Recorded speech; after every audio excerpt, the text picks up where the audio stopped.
Wow. And welcome. Wow. Impressive intro. Great Matt. countdown. It worked. Thank you. That was an amazing intro. There's a program in the UK called Countdown, and I thought for a moment that you'd taken the countdown clock there. Oh, I'm not sure where I found that, actually, to tell you the truth.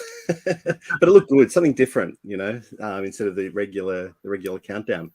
So, hey, welcome everybody to keep on collecting. And tonight we are live, and we have some mates joining us tonight. It's really good to have Luke from Reynolds Reviews, Dave from Vintage Toy Rush, of course our mate Scotty's joined us. And it's Andrew, of course. Hey. The chat's. I'll start chucking the chat up. We'll say hello to a few of the guys in the chat. Welcome. Then we got Nate from the Retro Tinker. Hey, Nate's a little bit like you, Dave. He's, just like that name says there, he does tinker with his toys. Yes, he fixes them. He also customizes them. So. Yeah, I think along those same lines. We've got Mr. Scuba. What time is it?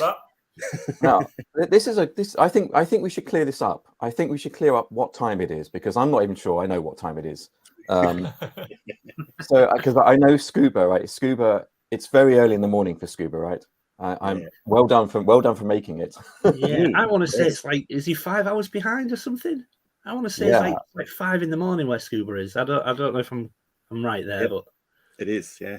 So what time is it for you, Matt, Andy, and Scott? 7. What is it? Spot on? Yeah, just after 7 at night. On which day? Because I'm rubbish at time zones. Well, we should be on the same day now, shouldn't we? We're Sunday. Yeah, Sunday night. Right. Okay, cool. Yeah, we're all on the same day. Yeah, we're on the same day. So yeah, my time converting app kind of works. I'm glad. I'm glad of that. Hey, he's travels and hey, Jason. Jason, yeah. I watched Jason recently. He was over in Thailand with meeting out with Dean from. Yeah, I think he met Dean, didn't he? Yeah. All things 80s and Diamond, I think. So that was an interesting watch. Connor. Yeah, Connor. Is Connor on the same time zone? I think he is. Yeah. I think so. I don't think he's an hour out, is he? I think he's on the same. Yeah. Yeah, I think he is. It might be an hour, but no, I think he's the same as us.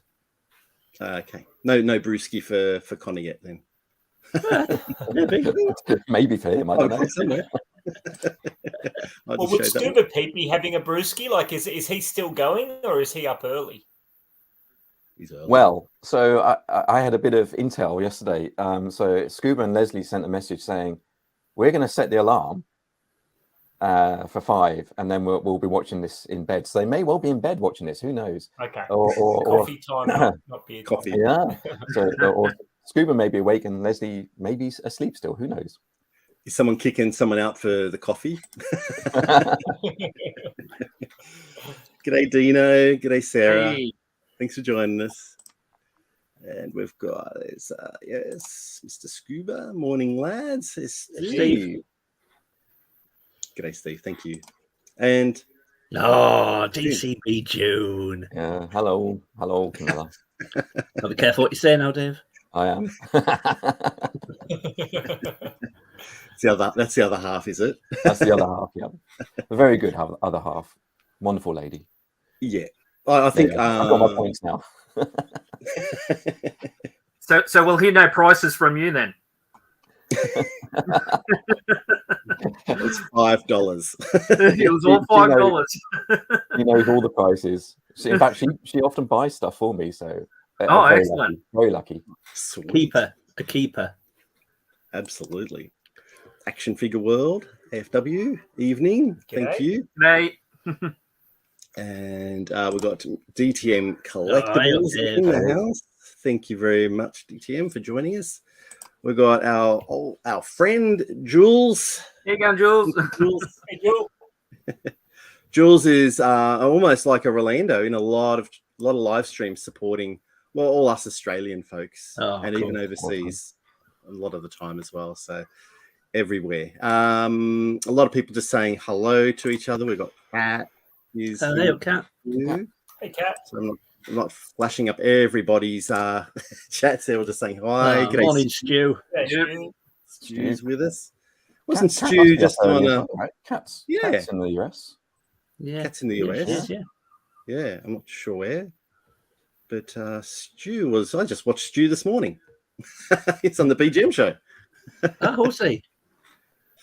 He was. He's on with Shabby and Cy, and they were talking musical scores. That was very interesting. In a good way. Like this, they probably could have. They cut it short about that hour and a half, hour 40 mark. It was a nice, sweet time to cut off a chat. They had I think it was about 17 people, and they probably could have gone for another hour or two. But there's a really interesting chat about music. Everyone is getting involved in it, so let's just go. We've got Lobot watching as well. G'day, Lobot. And I'll just, the chat just as you go to hit it, it moves. It's Georgie. Georgie. Hey, Georgie. Not sure if I missed someone there. Okay, I think that's about. I've got Cat's in Colorado. Did I've missed that? Hey, Chris. Thanks, Luke. I haven't come to Colorado. You have told me that. Yeah, Colorado. Yeah, that is early. Yeah. All righty. I've got Bob. G'day, Salacious. How you going? Excellent. Yeah, what's going on? You new background. Yeah, Scotty. Yep. What's going on there? Change going on. A bit of a change, all right. Well, so how you guys going? Thanks, Dave. Thanks, Luke, for joining us. Pleasure. A nice, quiet Sunday afternoon, morning. It's been a while. We know we've kind of tried to get this going, and we've pushed it back a couple of times. So thank you very much for being patient in that regard. No problem. We appreciate it. Just here, have a yarn, have a talk about toys, have a talk about our collections, get to know each other. It's always good to. Well, I mean, we know of you, and Lukey's kind of popped into a few live streams, and I tried to. Dave, yeah, it's really good to finally meet you, Dave. Yeah, this is the first time I've actually been able to speak to you in real time. Yeah, absolutely, yeah. Like we've had a few chats in between, about your videos, and I don't. Yeah, it's interesting. Like I was watching a lot of your stuff, Dave, with believe it or not, it wasn't the restorations. It was more like your unboxings. I used to love your unboxings. A bit of a freak about that stuff. And then there was a video you made about, I'm not going to make very many more unboxing videos. I went, that's I've lost one subscriber. I did have a few people comment on that. There's a very good reason, because that last unboxing video, I unboxed 6 months worth of boxes. They were just piling up in the room. Because I just wasn't able to get round to them quick enough, and so I just thought, no, I'm gonna if a package arrives, I want to open it on the day, on the morning, have the excitement of opening it, and then and then were they just from eBay?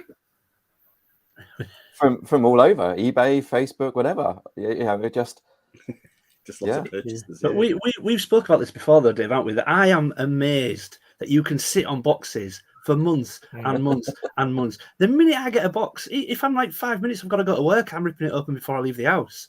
I have no idea how you can just pile them up. And I don't know how you do it. Especially if you have to leave feedback for a seller or something like that. Well, you got to open up and see if you got the right thing. Or I guess that's one thing. Yeah, if it's damaged and you don't open it up for 3 months, how can you then go back to somebody and say, actually, I've just opened this, it's broke 3 months later? Well, I do leave feedback pretty much straight away, even before I've left, opened the package. But there was a comment there about Ghostman Pat, and he did feature in all of the unboxings. But we had a bit of fallout, to be honest. His demands just got too much, and that was actually one of the other reasons that I stopped, because it was just getting his salary was just getting way out of hand, and so now I've just stuck him up on the shelf, and he has to stay quiet. Did he say, why do you keep using the wrong name for me? I'm sick of this. I can't actually remember the real name of that damn thing. You know what? I can't actually know. Post Ghost or something, I think. You guys have been hanging out have known each other obviously a while. How close are you to how far apart are you in the UK? Oh, we not must be that close. I think we're about 2.5 hours away, maybe. No, it's more than that. It's more than that. Yeah, right. Yeah. So you're quite a long way down south, Dave, aren't you? Yeah. And I'm a northern monkey. Yeah, I think how many times have we actually met up in person? We've only met once, haven't we? Is it once? Yeah. I think we've only met once in person at the last Echo. Yeah, that was the first time. I think I'd sort of pretty much met everyone else at a previous Echo and a couple of other things. But the last time was it February? Was the first time we met? Yeah. Yeah. Yeah. This year? Yeah.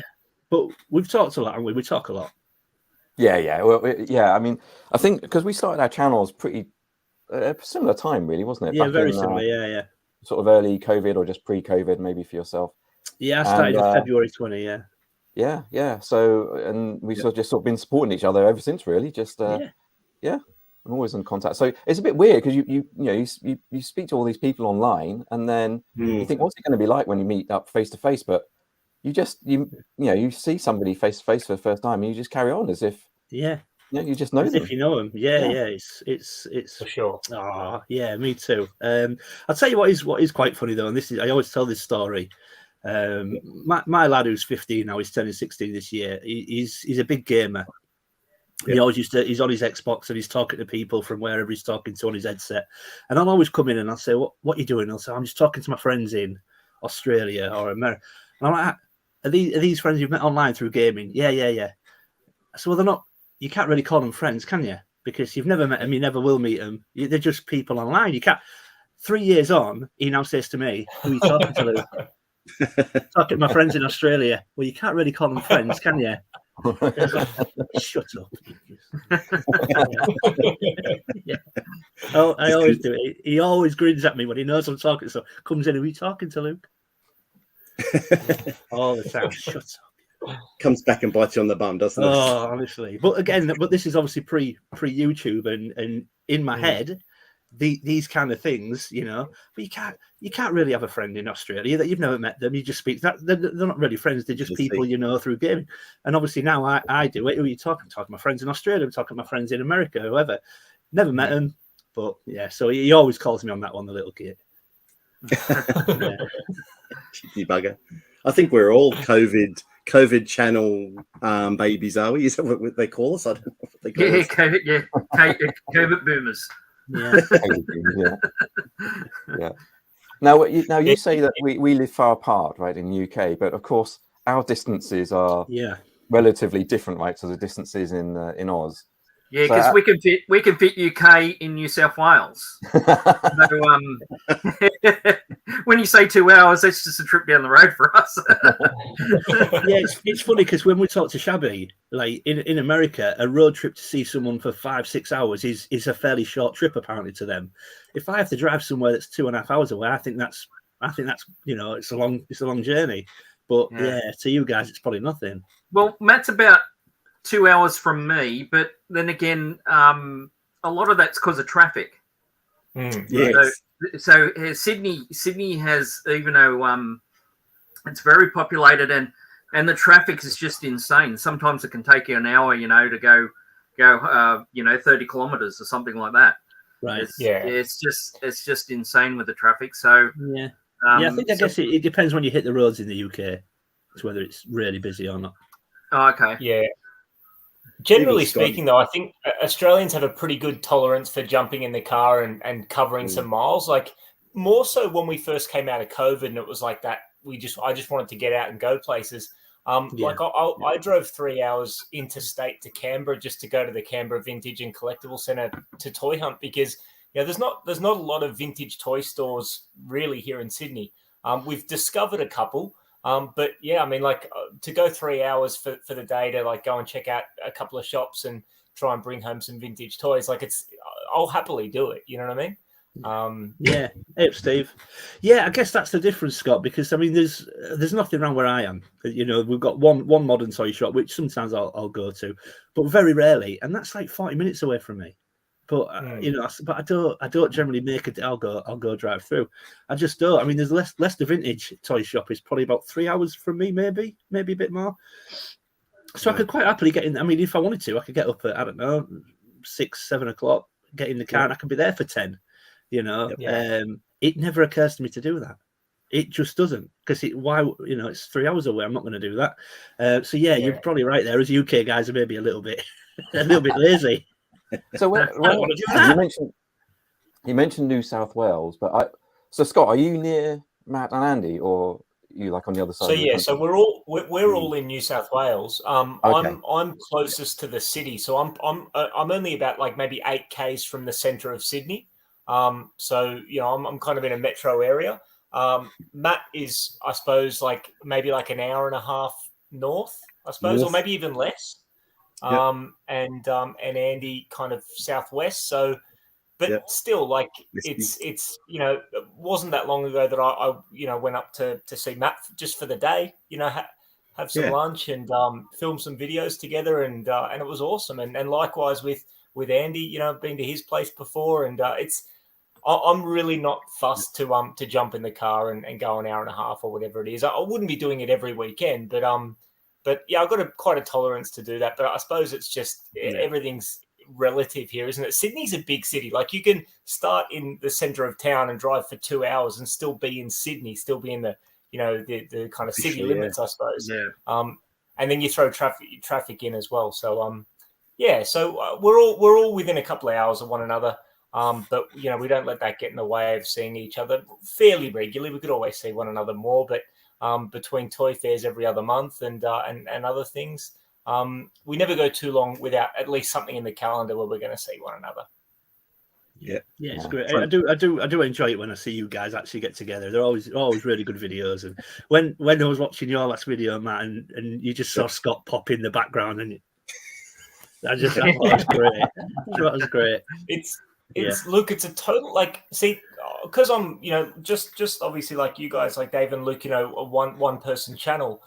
There's pros and cons to it, and I'm sure we'll get into like a bit of YouTube talk throughout the course of the stream. But there's good and bad of it. Like, there's a lot I like about that, just kind of being able to run my own race a little bit. But it is such an awesome dynamic when you've got a couple of people together on camera. So it's just I said to Matt once we finished filming that video, gosh, I could get used to this. You know what I mean? Yeah, that's the thing. It's different to chatting with someone else as opposed just to staring down the barrel of the camera, trying to kind of be natural and authentic. Yeah, true. Well, I mean, I'll tell you what I struggled with at first, Scott. I struggled to get into this idea of I'm talking to someone. When I'm doing a video, I struggled at the beginning to get into this idea that when I speak to the camera, I've got to sound like I'm talking to an audience, because you just sat there on your own talking, you know.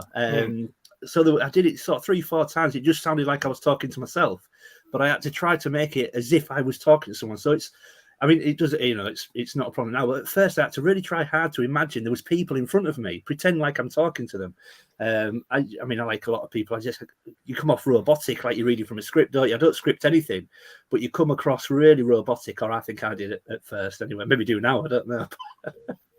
Yeah, that's why I like shooting things with Matt, you know, because we can bounce off each other and have a lot of fun. And it's a lot easier for sure. I would love there to be another person in the VTR channel. I think one actually, I just love a cameraman. The thing I hate the most is having to set up cameras. Yeah. If I could just have someone holding a camera, that'd be I would love that. Yeah, I know you feel cameras and lighting and all this sort of thing and angles and and then it was like last night I was shooting a video of, because I got all like the Ninja Turtles just brought out a new band for the Mutant Mayhem movie. So I got that and I went, well, I'll get the others out. So I ended up with 13 turtle bands and I lined them all up. took me ages and then I had to go through what I was just saying, Matt, before to write down what year they came out in, starting from 1988 up to now. and then try come up with something to be entertaining or funny or something like that, and going, oh gosh, I wish Matt was down here. We're having a few drinks because it ends up being a better video than me trying to do a lecture. Sorry, Dave. I was just going to say the Star Wars, not Star Wars, the Space 1999 intro. By the way, was brilliant. I got that right. the intro that you guys did for that, I thought was absolutely classic. Yeah, thank you. As long as people understand the premise of that, like if people actually watch the original show, they have like a flashing of what's going to be in that episode. Right. And I had to watch the original intro on YouTube before because I saw that thumbnail come up, and now I've never seen the intro to that show. So I had to watch the original intro first and then go back to it, and it made a bit more sense. Yeah, we did a side-by-side one, didn't we, Matt? Yeah, first time. Yeah, I did, because you needed to get because it's just like flash, flash, flash, flash. Yeah, so I sat in there going, okay, matches, as you do, and that's why it's all out of context, because when they show bits of the episode, it's all out of context. So we just said, how about we just do all like crazy things like it was funny. Yeah, it was funny. It was crazy. I just want to go back because it may have been the Australian accent, but did you say 13 turtle fans? Yeah. I can do it in 13 seconds. No. Pretty good. How many turtle fans does one person need? You obviously haven't read the shirt that we're wearing. How many Batmobiles did you have again, Andrew? Well, what was it, Matt? It was more than that, 13, wasn't it? More than 13. Yeah, it was 20 or 30 of them. Is this what we call van building? Just instead of army building, van building, just a fleet of vans. Well, I was thinking to myself today, I thought I could actually, because I'm going to redo the room, and I was going, I could do a video where I just got out all the vehicles of everything, Batman, Star Wars, and I think it'd all snake around the house. But I think to myself, I definitely have to have Matt for that one. Yeah, something you need help with. Yeah. That Batmobile one was insane, dude. Like he just lines them up on the wall, just on the floor. He lines them up, and you just sit there and you go, "Where do we start with this?" And it just takes ages to set it all up. It takes ages because like the Ninja Turtle ones, I just put it in years that they were released. So from 1988 up to the modern one. So and.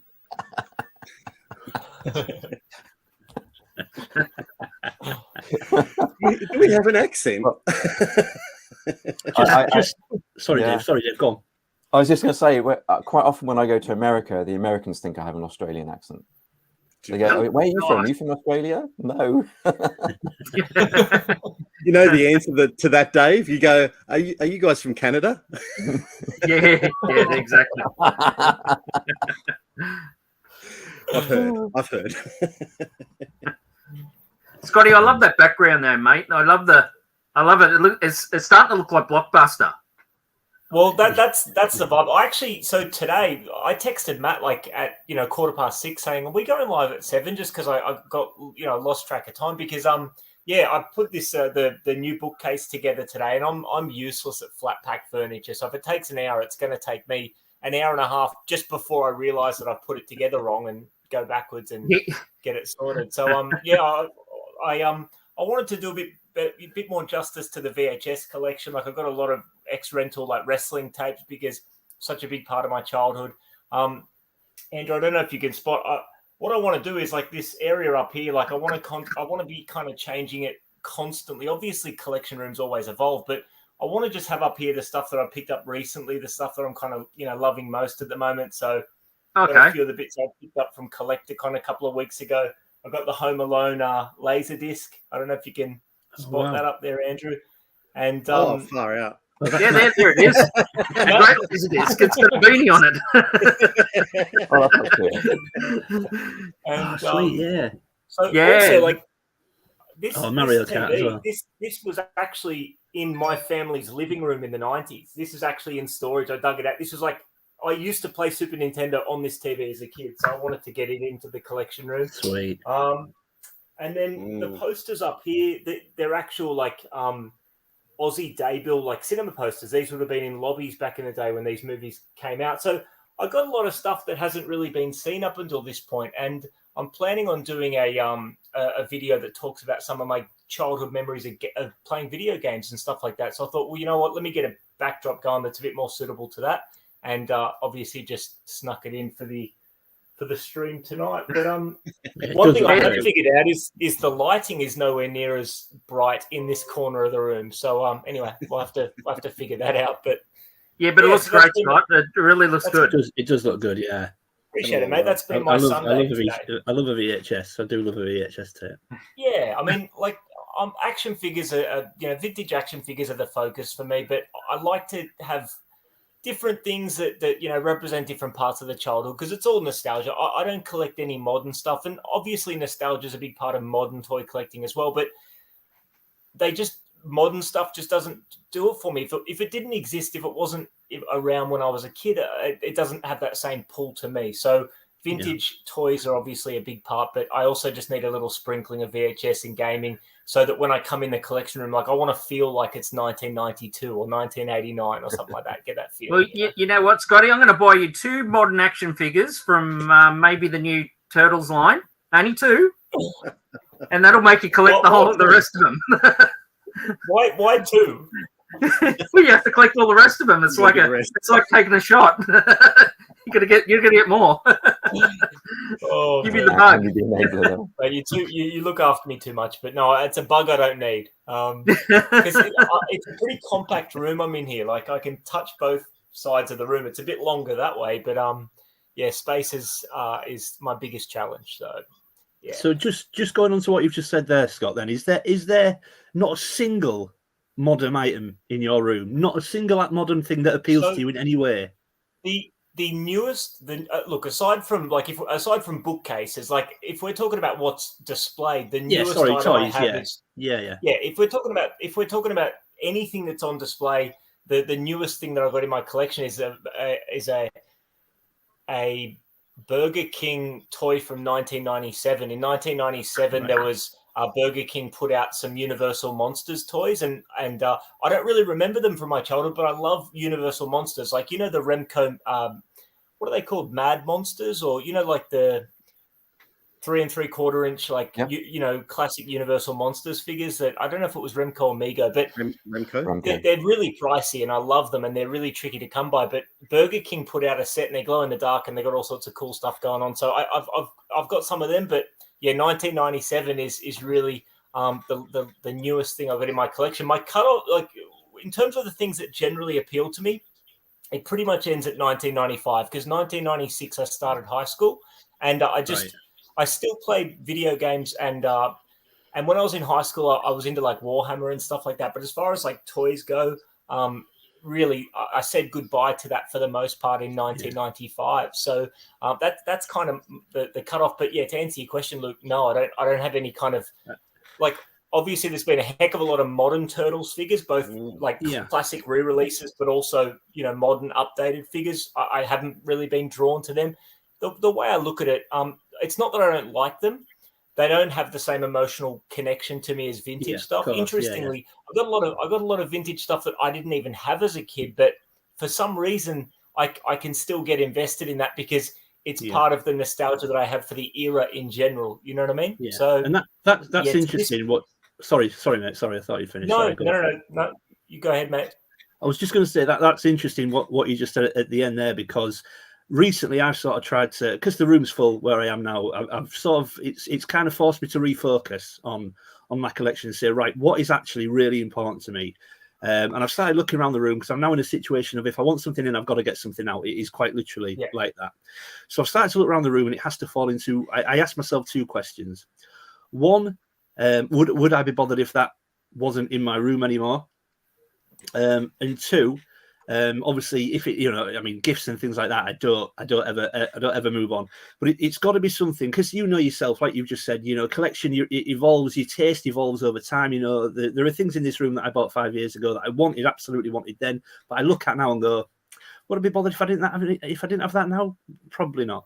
So I've tried to refocus, but purely on vintage stuff, because like what you've just said, there's got to be an emotional connection.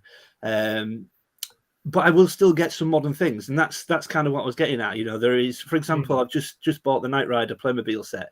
Now, even though that's a modern set, obviously it's from, you know, it's something from my childhood. So I kind of still feel a connection to it, even though it's modern. And I look at it and I go, well, it weren't there when I was a kid, but I kind of feel I want it. The new Turtles, the reissues with the, I've just started picking up the storage shells ones. Again, I wasn't even a big Turtles fan when I was a kid. But because I saw them and they look like what I saw as a kid, they do appeal to me. But I do find it interesting what hooks people and what appeals. Yeah. I mean, you might correct me because I'm not up on Hasbro Wrestlers. If the Hasbro Wrestlers got re-released, have they been re-released? I don't think they have they? If they got a reissue, would they appeal to you, Scott? So they kind of have and they haven't. So Mattel has done retros, which are basically figures that are very much in the same scale and style of Hasbro's, but has those lines using very similar molds been put back into production and released? No, they haven't. Honestly, if they did, with the same packaging and everything, if they did, I don't think I would pick them up. Like when it comes to collecting, like very few aspects of it are rational. It's all emotional. So it's, you know, there's no there's logic that plays into it, but for some So with the Hasbro Wrestlers, the final wave of figures that came out, the green card figures, as with a lot of vintage toy lines, whatever came out last when sales had dipped right off, they're the hardest ones to find now. So if they were re-released, you know what, I might just pick those ones up. But I honestly don't know if I would, because if I picked them up, I'd bust them off the card, I'd put them in the shelves with the vintage ones, and I would probably switch off my search for them, and I don't want to switch off my search for them. You know what I mean? Yeah. I've got to admit, the one thing I like doing with the reissues, I do quite like displaying the reissues on the card with the vintage version loose in front of them. I think that works quite well to have a representation of them on the card, and then put the. But yeah, I do find it interesting. I love people's take on collecting, and like I said to you earlier, I'm now starting to look and think, right, if I haven't searched for that, I look at items in the room and I think, if I haven't searched for that in around 6 months, I can't be that bothered about the line anymore. You know, otherwise, because I'm always searching. You know, you jump on eBay on a night, if you know Rachel might be watching something on TV I have no desire to watch, so you jump on eBay. And if I haven't just done an automatic search for a particular line for around 6 months, I think I can't be that fussed about it. And then I look at lines in the room and I think, right, would I care if that wasn't here? And if the answer's no, then I'm moving them on now. Obviously not gifts. Anything that's been gifted to me, that as a rule, that doesn't go anywhere. I would say I have a very, very similar collecting style to Scott. In that, well, it's in the name, right? Vintage Toy Rush. I really do focus on the vintage side. My cutoff date is 90, and it's just an arbitrary cutoff date, but and the focus is kind of from 70s through 80s, and then with modern stuff, I appreciate it, but I don't sort of get excited about it. I don't, you know, when Hasbro announce all these new lines and ranges and what have you, I think, yeah, that's cool, but I don't want to sort of, you know, hit the pre-order immediately. I just don't have the buzz to do that. But however, having said that, I will complement some of the vintage stuff with perhaps new modern pieces or custom pieces, if they're, you know, new editions that weren't made available back in the day. So like the indie line, for example, I have picked up some of those retro figures, but only the ones that weren't in the vintage line, so complement that. And some of the you know, Stan Solo stuff, I'll buy some of that just to complement the Star Wars figures. Yeah, makes total sense. Yeah, and I've got a cut-off date too. I've got a cut-off date, the year 2050. You need a bigger house, Andrew. It's like in your driver's license, isn't it? In your driver's license, you look at when it's going to expire, and you're like, when I'm going to expire, yeah, exactly. And then on the gaming, I'm with you on that, Scott, as well. And I think this is a real shame, because I think the gaming communities and the toy collecting communities are very distinct. They very rarely kind of cross over and merge, and I think it's a real shame, because for me, I was just as much into gaming and computing and all that kind of stuff, because let's face it, the 80s is when that all kind of kicked off, right? That's when all the consoles or the home computers, especially in the UK, absolutely, all of that became like big time. And you know, for us kids, it was like, wow, this like all this new technology and what have you. And I got absolutely hooked on that as well as the toys. And I've done it really goes. Oh, sorry, Dave. No, go on. I was just going to say, it absolutely goes hand in hand. Like any big blockbuster movie during the period of our childhood had an action figure line, had a video game to go with, and had lunch boxes and all the other stuff that I like to pick up at toy fairs. And I think it's nice to have your focus, but to be able to have all of that represented in this room is really what I'm trying to create. I've got to be careful because space is a major challenge, but yeah, I agree 100% with you, Dave. Like the gaming just goes hand in hand with the toys. Yeah, and well, so on the gaming side, the one advantage about gaming, because I started collecting some of the old computers, right? So there's a Speccy, and in the cupboard there's an Atari 2600 and stuff. And my computer back in the day was a C64. I lived on that. It'd be like from morning till night kind of thing. But I never actually bought a 64 because the Speccy and the Atari started breaking down, and they just need constant attention. So what I've done now with the gaming is I just replicate all that. I do emulate it all. So now I have a Mr. FPGA, and it's brilliant for emulating all the consoles, all the arcades. It's awesome, and it's one little box, and that's all the space it takes up. So, so I don't mind, doing all the gaming stuff because it doesn't fill up the room basically, which we all have limited space. Yeah. Sure. Can I just sorry guys, I just saw a question that was up on the screen, Matt. Can I respond to that? Yes. I didn't want anyone to think I was ignoring it. Well, I was going to say it'd be good if you and Dave could answer, because we have a few Australians, New Zealanders not maybe familiar with your channels, so it'd be good to run through that for them. I just wanted to wait until the guys had finished. That was all. So I've said on previous videos, I know Shabby asked me this on one of the Q&A videos. So my favourite toy line, believe it or not, even though you can see nothing behind me, is vintage Star Wars. It's what I started with. It's the one toy line I'll always come back to. The only reason why I've stepped away from it at the moment is just because of where I am in my collection with it. Prices have just gone crazy, so I've stepped away and started spending my money on other lines, which I've actually really, really enjoyed. But Star Wars would always be the number one toy line for me. However, a very close second would be Mask. I've got to say, I absolutely love it to pieces. But if I had to pick only one toy line, my favourite would still be vintage Star Wars. But right on its tail would be Mask. Yeah, definitely. Yep. And yours, Dave? Well, when I think back to my childhood, it's a mixture of stuff. So I would say Action Man, some Micronaut stuff, and I've got to add Rambo in there because I just love that line. You've got me on that line, Dave. I think it's one of the most underrated lines ever. I mean, there's so much in that Rambo line, and I just think it's an awesome line.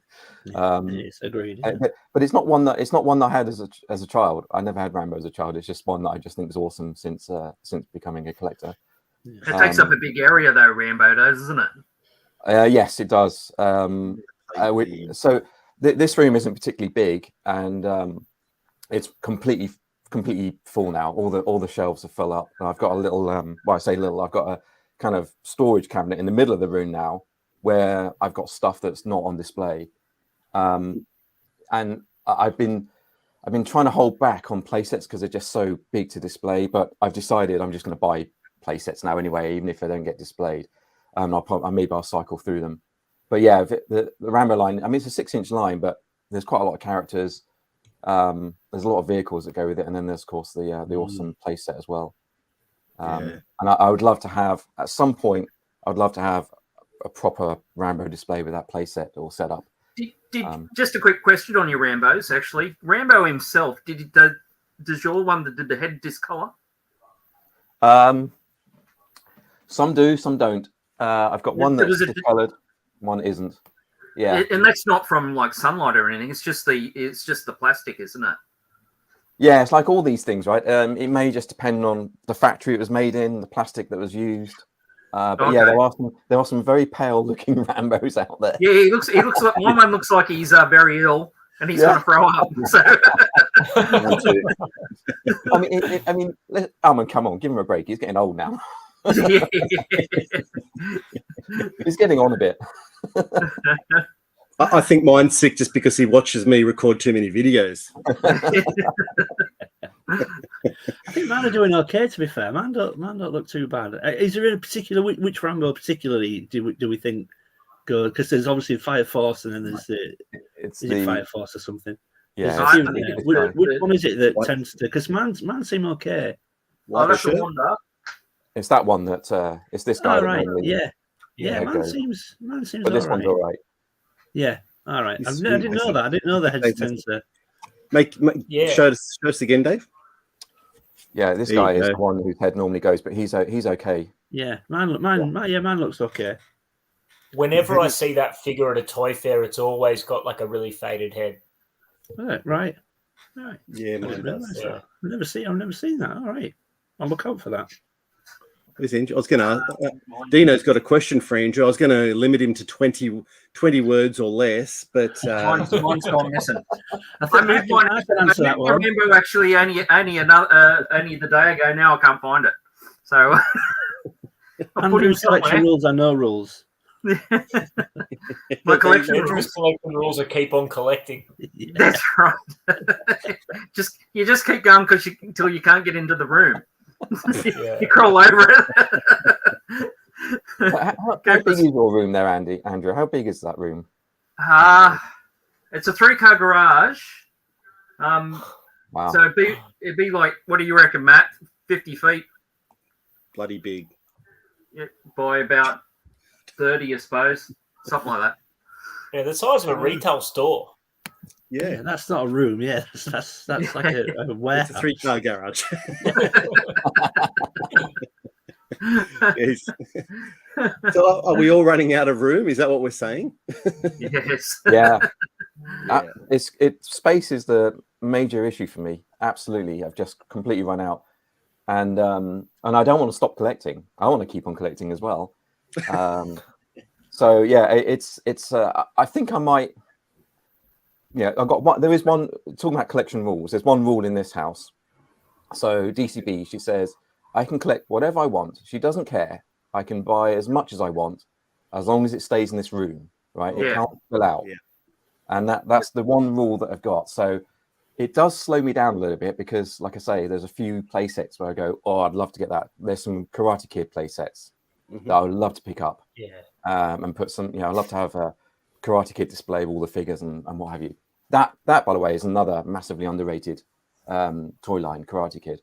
And but space just limits me, right? In the back, there's a little figure. It's that Ghostman Pack guy again. He's going, don't buy it because you've got no space. And it's like, I really want to buy it. Go away, Ghostman Pack. It's like that. And so it just, it's a real pain, right? So for all collectors, space is just the pain. Yeah, absolutely. You got the same rule, Luke? Generally, I mean, what's difficult for me sometimes is I procrastinate on stuff. I always convince myself I can reshuffle. The word I like to use all the time is reshuffle. I'll have a reshuffle, and I'll get things in somewhere. But I think what is big for me, and me and Dave have discussed this before, is not only do we want to get everything that we want to get out on display in these rooms, but I want it to look attractive. I don't want to just get things shoved on a shelf. Oh, there's an inch of space there. Let's get a figure on that.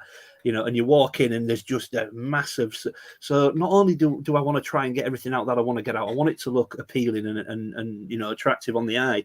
And that's sometimes what I think is difficult. But I often need a push to. I tend to and ah a lot. The amount of times I look at something, I go, oh, I'd like that. Can I get it in there? Is it the right price? And then I make a decision, I go back and it's gone a lot of the time.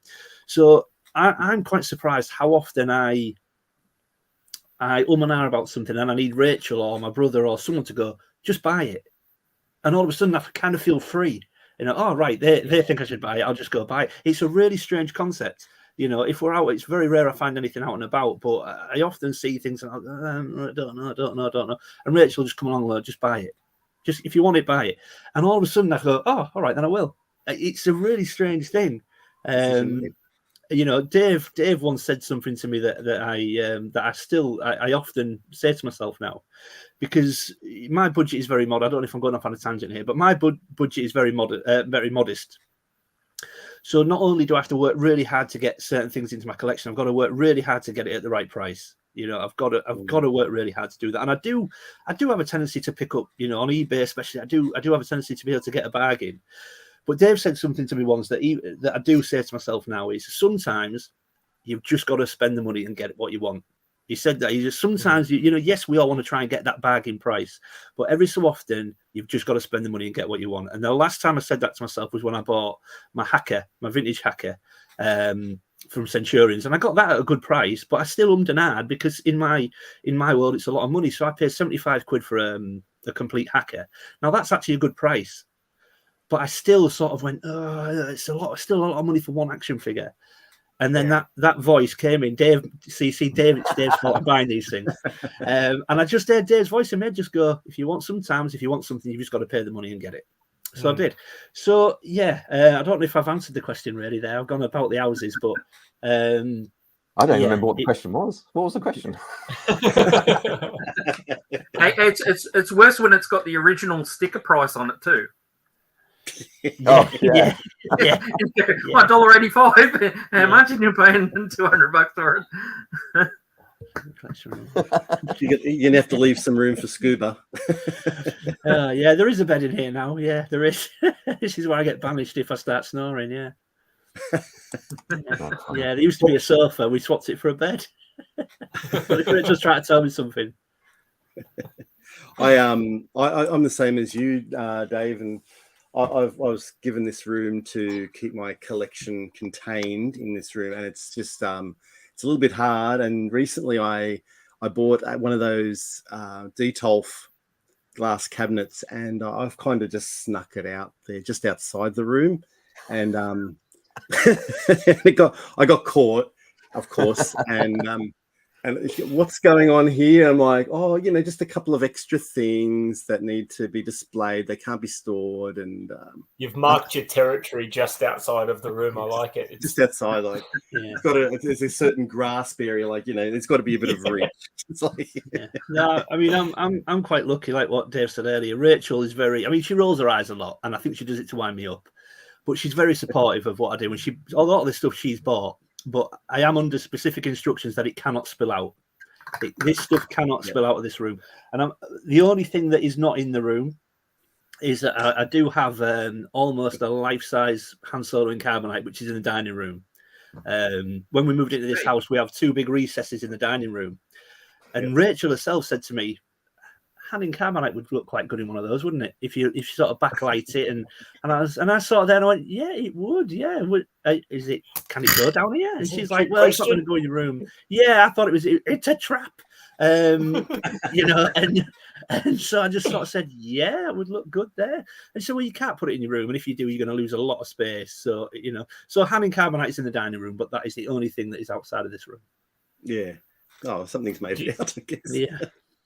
Dave and Luke, do you guys have do you guys have kind of a chunk of your collection that's maybe you don't have a display spot for it at the moment and it's tucked away in tubs and stuff? And if so, like, you know, what percentage of that, you know what I mean? Like, do you have like half your stuff on display, half stored away, or do you not really buy stuff unless you've got a display spot for it, you know, because you don't want to buy stuff to tuck away? How does that kind of work for you guys? Do you want to go on that one first, Dave? Okay. Is this the? I don't want to get you in trouble. Is this the shame section? I'm just curious. Have we got to that part of the show now? Yeah. I would say maybe for about a year I've been out of space, but I haven't stopped buying for a year. I actually look. I've got a bit of technology here. Can I just roam a little bit? And of course. Roam away. Let me just let me see if I can get this technology to work. Let's see, is this going to work?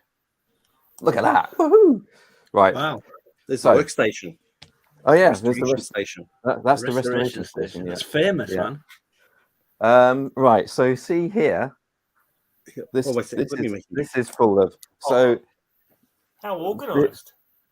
Yeah, it is organised. But my for example, is loving this. That's a Dino Riders collection. Never seen shelf space yet. It's really annoying and stupid. So yeah, it's stuff like that, and then there will just be a bunch of like a pile of GI Joes and all sorts of figures in there. I mean, it's just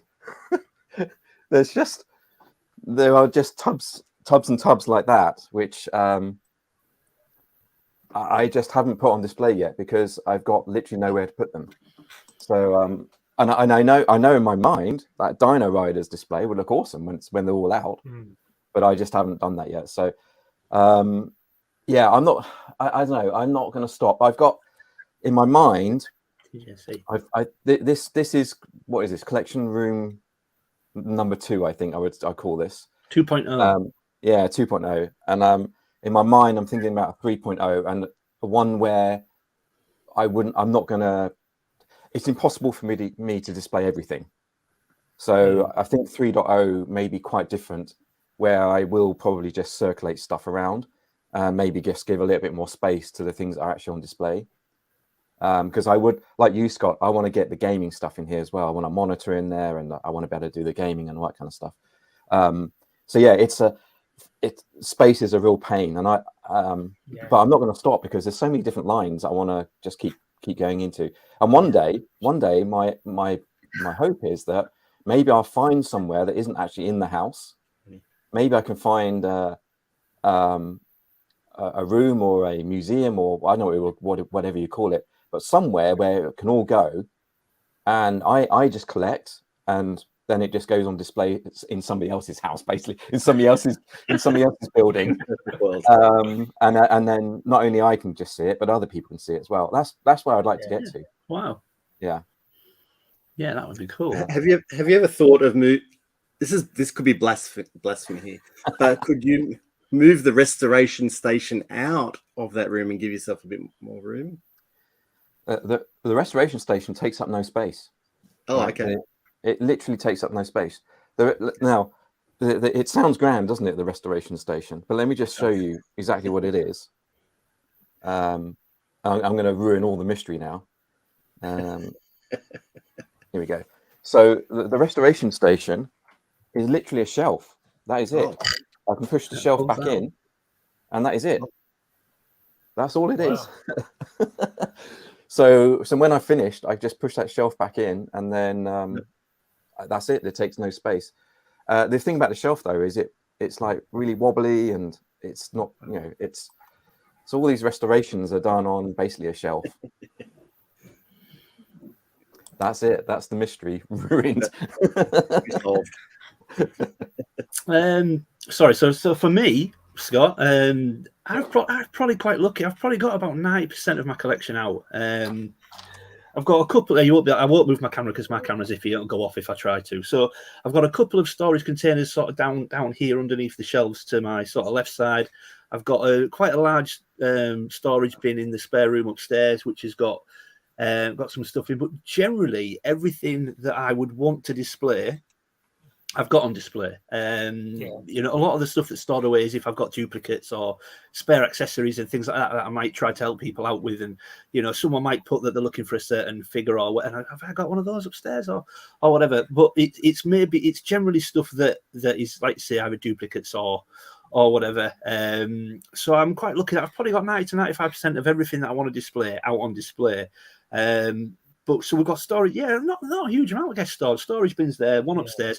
The bed that we bought does have drawers underneath, and they're all full as well.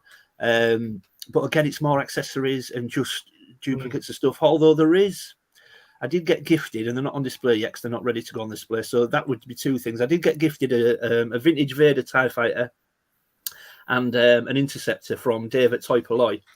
But they both need just a couple of bits to finish them off, and then I'd like to get boxes for them before they go on display.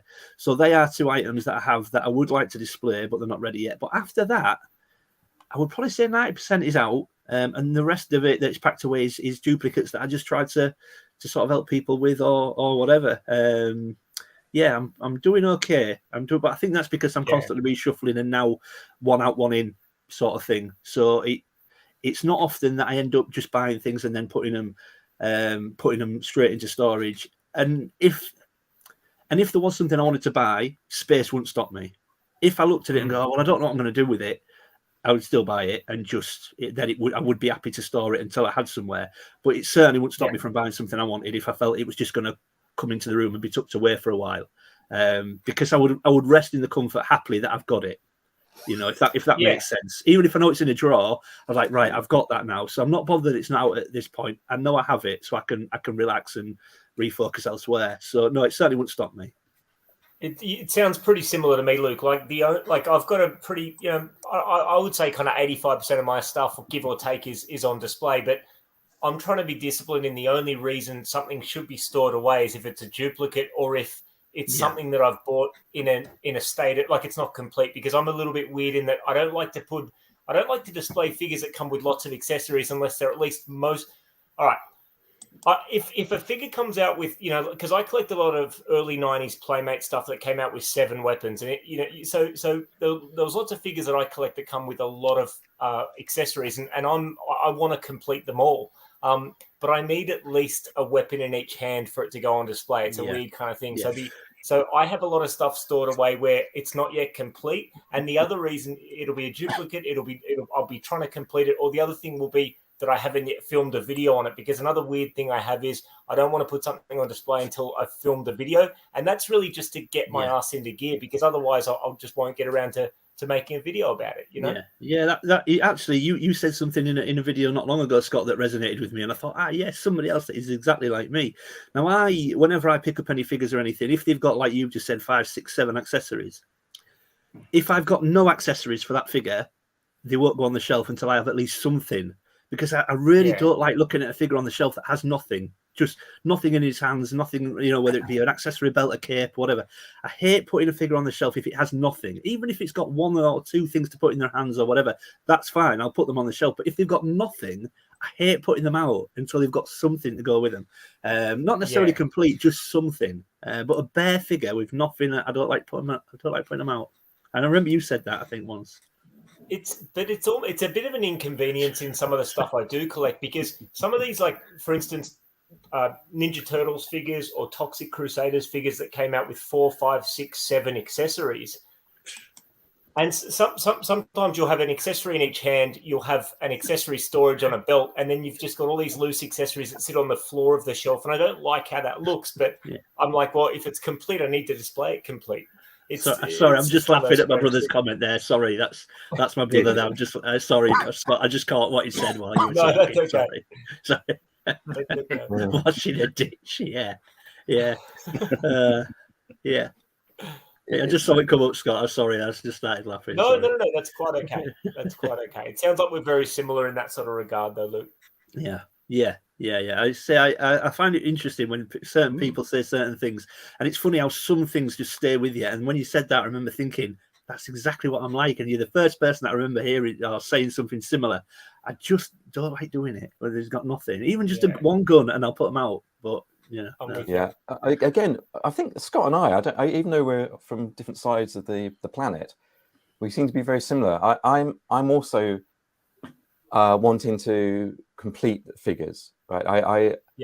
For me, I feel like I haven't actually collected the figure until I've actually collected all of the figure, and I think it might just be part of that whole idea that one day there might be a museum or something out of all of this. Sure. So because I'm not fussed about things being in box, right? I've got a few boxed items, I've got a few carded items. I quite like them being loose. I like the idea of being able to touch them and play and mess around with them. But I do like the figures to be complete, and that like going back to Rambo. Rambo has so many accessories. Each of those figures has got at least 10 accessories. But no, it was my intention to just go and collect all those accessories as well. I don't know, Scott. Maybe we're sharing a parent or something. I don't know. But I'm dreading getting gripper. I don't know what's going on. So Dave, let's say you got a Rambo figure that came with 8 or 10 accessories. Do you display every accessory there with that figure on the shelf, or because how does that work?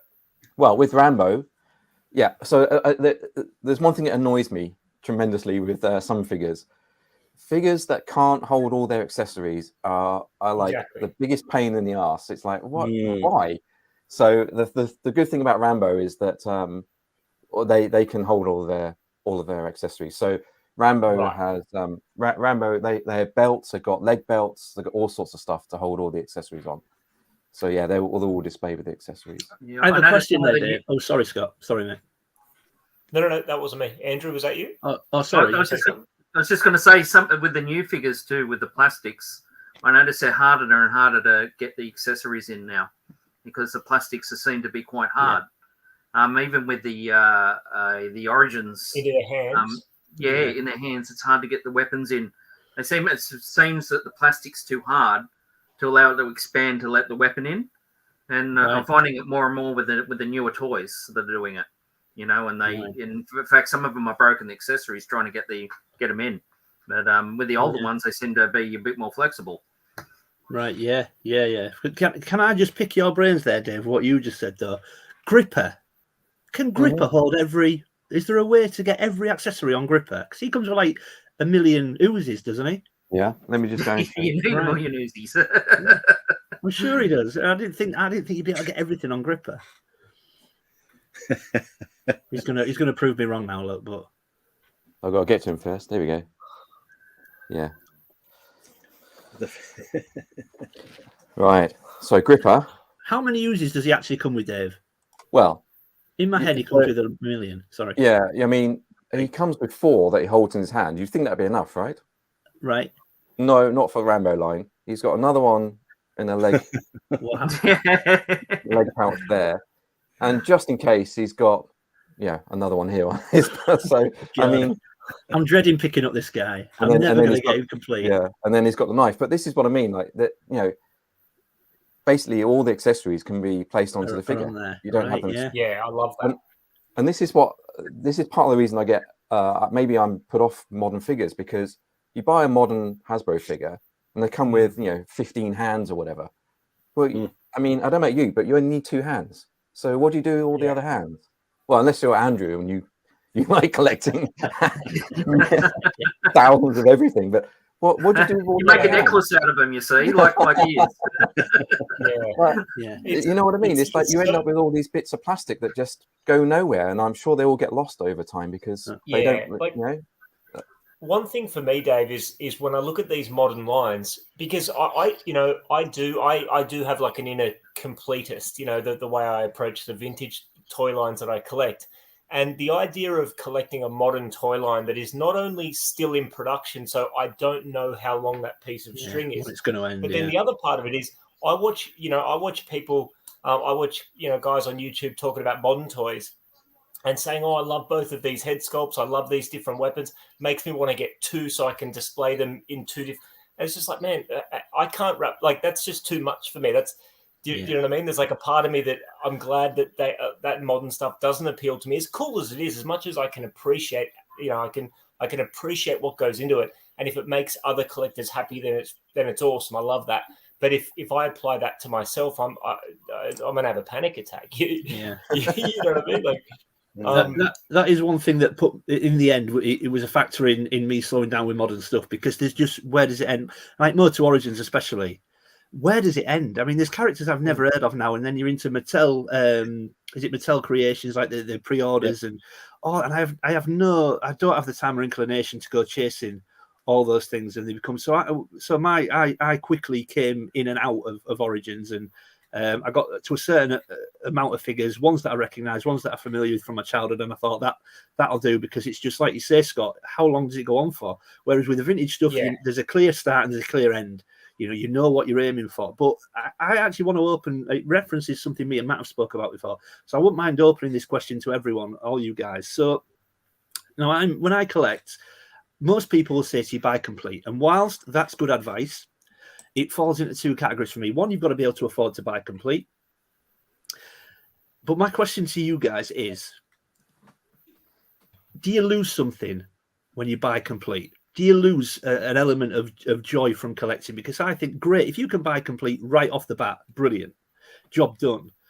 But for me, it kind of takes away a tiny bit of enjoyment because there's nothing like the elation of finishing a figure, I think. If you get the final accessory, that final weapon, and the elation of done, I found that. And so would you say to people buy complete? Do you prefer to buy complete, or do you enjoy buying incomplete? Because I think there's a place for buying incomplete, even though over time you will probably pay more for it to complete it than you would if you bought complete. But you can spread the cost, so you don't have that hit all in one go. But do you prefer to buy complete, or do you enjoy buying incomplete and trying to complete it over time? Personally, I prefer the second one. But where do you guys stand on that? I'll go first. I've still got my voice. No, I definitely I don't mind going incomplete and trying to find the accessories. I guess there might be a point like I look at some of the Thundercats figures I've got over there that are missing maybe one accessory, and there might be a point in time where I'll find that complete, and I'll just go, you know what, I've been searching 5-10 years for this accessory. I'm not going to get it. I'll just buy a complete one now. But I think that's half the fun for me, just trying to track down those accessories. I find that if I complete a line, it's kind of that's it for the line, and it's a bit sad. Like something like Clash of the Titans, like they got no more figures to collect. I like, well, now what do I do with Clash of the Titans? Yeah. So that's a bit sad to complete a line sometimes, which is a bit weird to say, but that's me. No, I totally get it. Yeah. What about you, Andrew? So I've told this story before, but I bought a collection of G.I. Joe stuff, and it wasn't the figures; it was the actual accessories, and I've been enjoying tracking the figure down that goes with the accessories. Right. Yeah. So you're doing it the other way. I'm doing it the other way. It was amazing because I go, there's all this stuff, and there's all these bags of accessories because G.I. Joe, people know, it comes with heaps of things, and had all these accessories like this one for Blizzard, isn't it? And and I had all the accessories, but I never had the figure. And then I go, what do these accessories go to? And I go, and then when I got the figure home, I enjoyed putting all the accessories on and doing it that way. And so I do love chasing down accessories. I'm sort of getting a thrill out of it now. Yeah.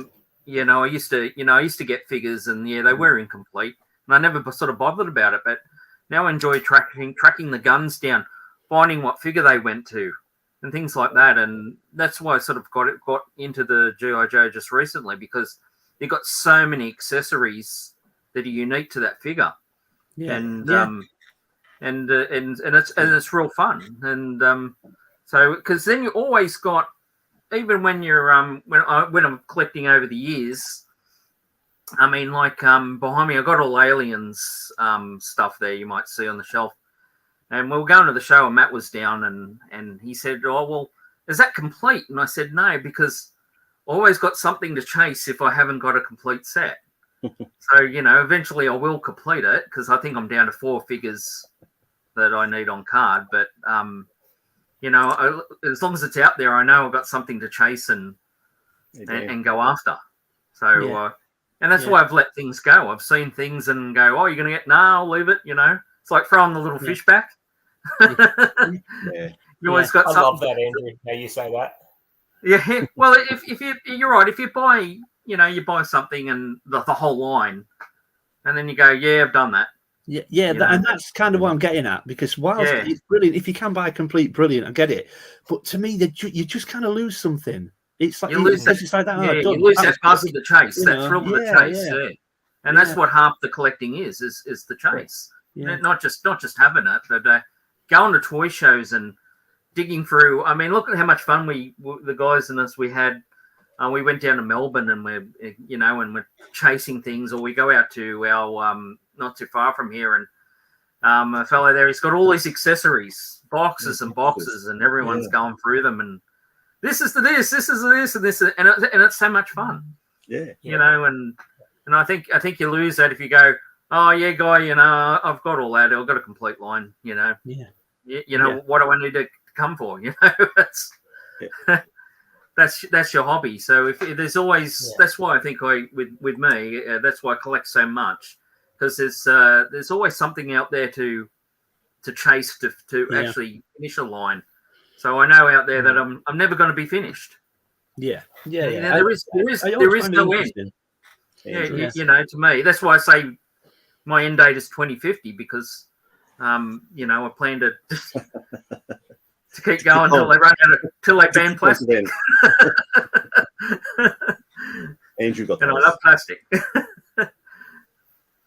Where are you, Scotty? Are you the same? Oh, sorry, guys. Yeah. So, that's a really good question, Luke. So I'm very much a journey collector. As a, you know, to me, the journey is what it's all about. It's the hobby's not called toy owning; it's called toy collecting. I don't want to reach the finish line. I want to reach the finish line. Like, I'm a completist. I'm trying to complete a lot of these lines, but I hope to do it like the day before I fall off the perch. I'm not trying to rush. I'm very patient, and I also try to make sure, you know, I also try to, wherever possible, get things at the right price. And I don't mind saying no to things, because unless we're talking about like a pre-production prototype, or, you know, things that are one of a kind, everything comes around again. I've been gutted to miss out on things only to find them again in a relatively, you know, within months or years or whatever the case may be. With that said, I do try to pick up. So if I, you know, vintage TMNT that comes with lots of weapons, including some really obscure small parts, if I have the chance to pick them up complete, I absolutely will. One thing I wouldn't do is I wouldn't buy someone's complete collection, because that would be the whole game done. And I don't want to do that. But, you know, an individual figure complete, if I can, I will absolutely pick it up. But with that said, few things are more satisfying to me than piecing together a figure over time. And as Andrew said, you know, we're lucky enough to have like a warehouse style vintage and modern toy store that's within driving distance of us, that has tubs of accessories.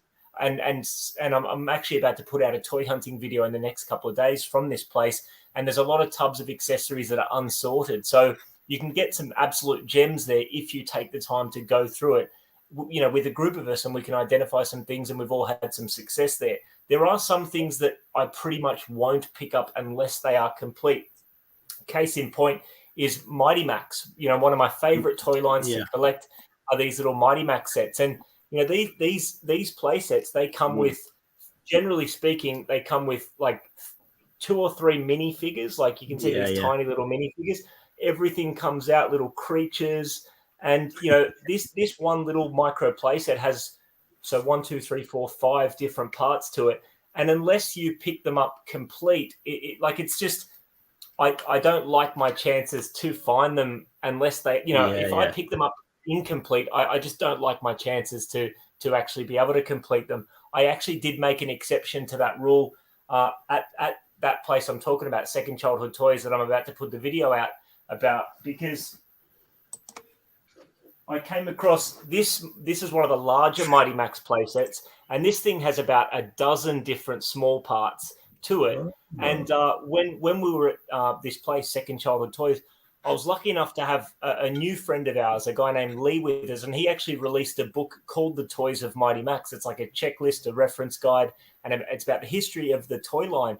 And if I didn't have him with me, I wouldn't have picked this up, because this was in a bin of just all loose Mighty Max bits, and he took the time to actually piece this together. It's still missing a couple of pieces, but that was just I just thought, you know what, this is just an awesome moment to be here with a guy who wrote the book about the toy line, kind of piecing this thing together. So, look, it's an interesting question. Like, I'm very much a journey over the destination person when it comes to collecting. I would never buy as much as we all love a bulk lot, it's a fun way to make leaps and bounds in your collecting. There is something special about being able to piece these things together over time. But there are some things where I generally try to stick to complete, if that makes sense. Yeah, perfect sense. Yeah. Yep. Where are you, Dave?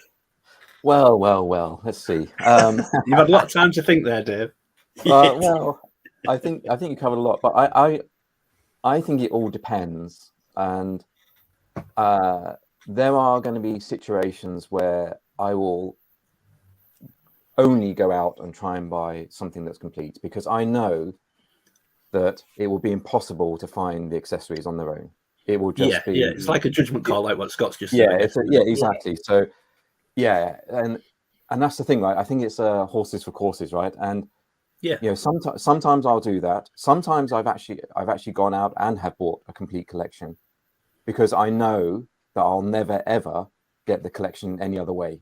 Yeah, I get So that. it is a judgment call, and indie is one of those situations. I did go out and I bought most of the indie stuff because I'd been looking around and thinking about buying individual sets. They were just very pricey.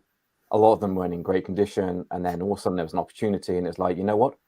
This is a once in a lifetime opportunity to pick them all up. So I'm just going to buy them. Now you could say, well, that's taken all the enjoyment out of it, but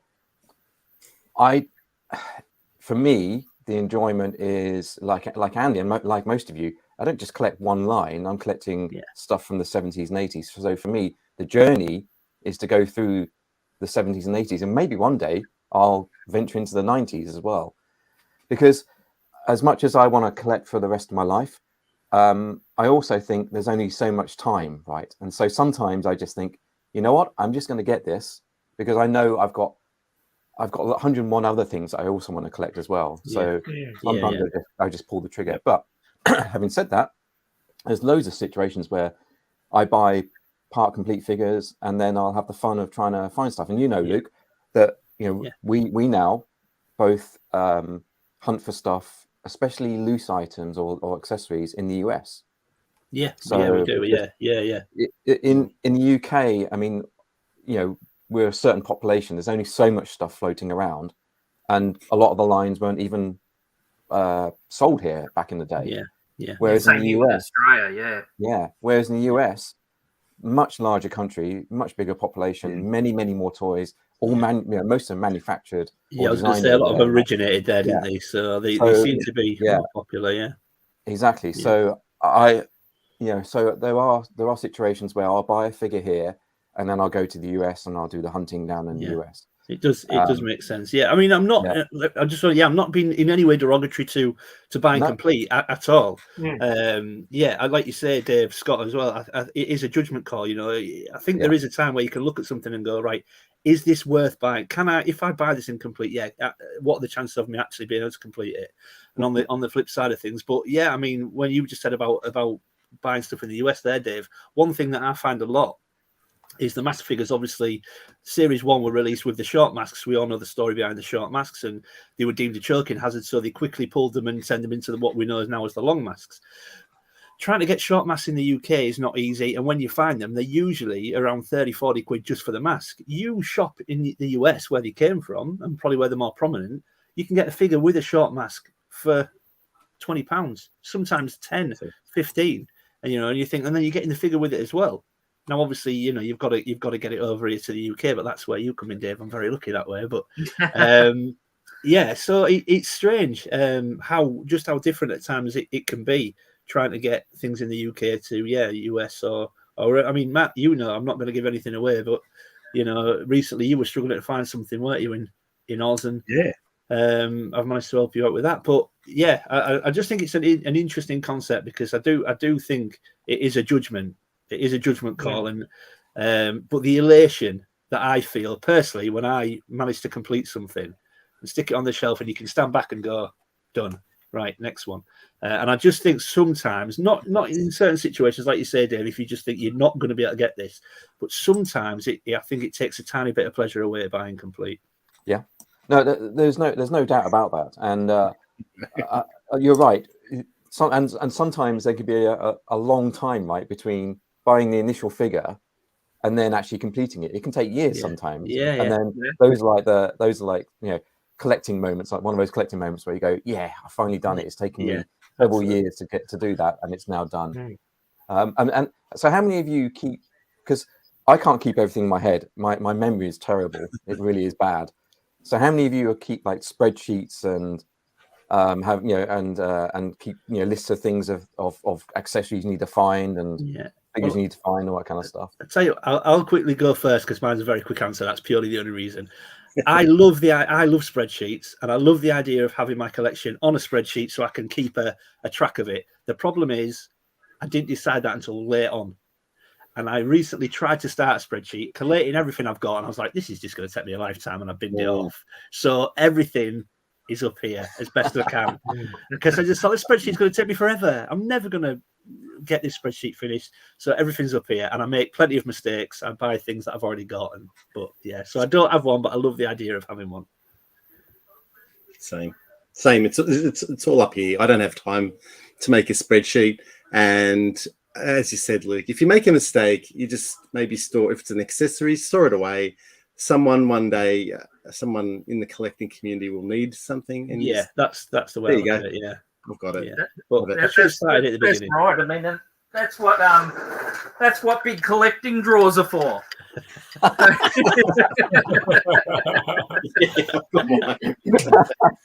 that's just Joe stuff that I had of accessories, and you just go, oh yeah, in the drawer. So I'll answer that. So I do have a spreadsheet. My whole collection is catalogued, and there's only, I've got to be honest with you guys, there's only one reason for that, and that is, and this is kind of the origin story of my collecting. The very first vintage action figures that I bought, and I feel a little bit weird about this, but I probably shouldn't, because we all buy and sell stuff, you know, when we have doubles and that. But so I started collecting in 2018, and I actually bought a bulk lot of Hasbro wrestling figures, excuse me, locally here in Sydney, with the intention of selling them. I thought, you know what, I've got some free time on my hands. I know that I spoke to people. I knew that the price on them were going up, and I bought this big lot, and I thought, you know what, this will be fun. Like, I'll be able to clean these figures up. I had a lot of them as a kid, so it'll be a fun process, and I'll sell them on. So I jotted them down in a list, because I was going to use it to, you know, create eBay listings from it. And once they were in my hand, I couldn't part with them. It was like, you know, it was that was a big part of why I started collecting. And I thought, well, you know what? I've got 35 of them all in one fell swoop. Let me go to a toy fair locally that was on just a week or two after I picked up those figures, called Collector Mania, a toy fair we used to have here in Sydney. Let me try to complete this line. And that's kind of how I started collecting. So the long and the short of it is, I basically, that spreadsheet that I put together to catalog those Hasbro figures with the intention of, you know, creating eBay listings, that became the spreadsheet that I cataloged my whole collection with. That's the only, that's the only reason I have it. So with a Control F, I can, excuse me, I can work out, do I have this or do I need it? So yeah. Oh, that's great. And I feel grateful. Cool story. Cool story. I mean, I should have started doing it as soon as I started recollecting back in 2011, 12. I should have started then, but a bit like what you just said, Scott, I weren't quite sure if it was going to become anything. I just thought, how cool would it be to pick a few of these things up again? And then by the time I was in too deep, I looked and I thought I could have done with a spreadsheet, but it's too late now. There's just no way I can do it. But if I'd started it at the beginning, I would have probably been fine. But now, the task to try and do. Yeah, once you've been collecting for a few years, the task of cataloging would just, it's hard to wrap your head around, you know? Yeah, my head would melt. Yeah, there's no way I could do it. Yeah. What about you, Dave? Yeah, well, I do. So I've got different spreadsheets going on, because like I say, my memory is awful. So if I don't have spreadsheets, I would just be a complete mess. And ask DCB, she'll back that up. But before I talk about the spreadsheets, one thing I'm learning is that I think Scott and I really are related. I think he's brother from another mother. I think so. I don't know what's going on there. Only he's got a better tan than I have. That's the only problem. It's just the lighting in here. It's just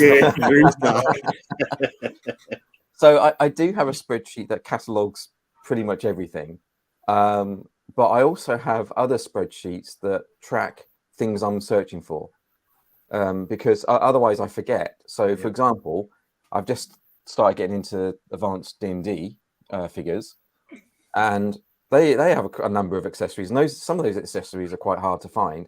So I've got a list of accessories I want to look for, and then I can, on a Sunday evening, whatever, I can just do a search and see if I can find them or whatever.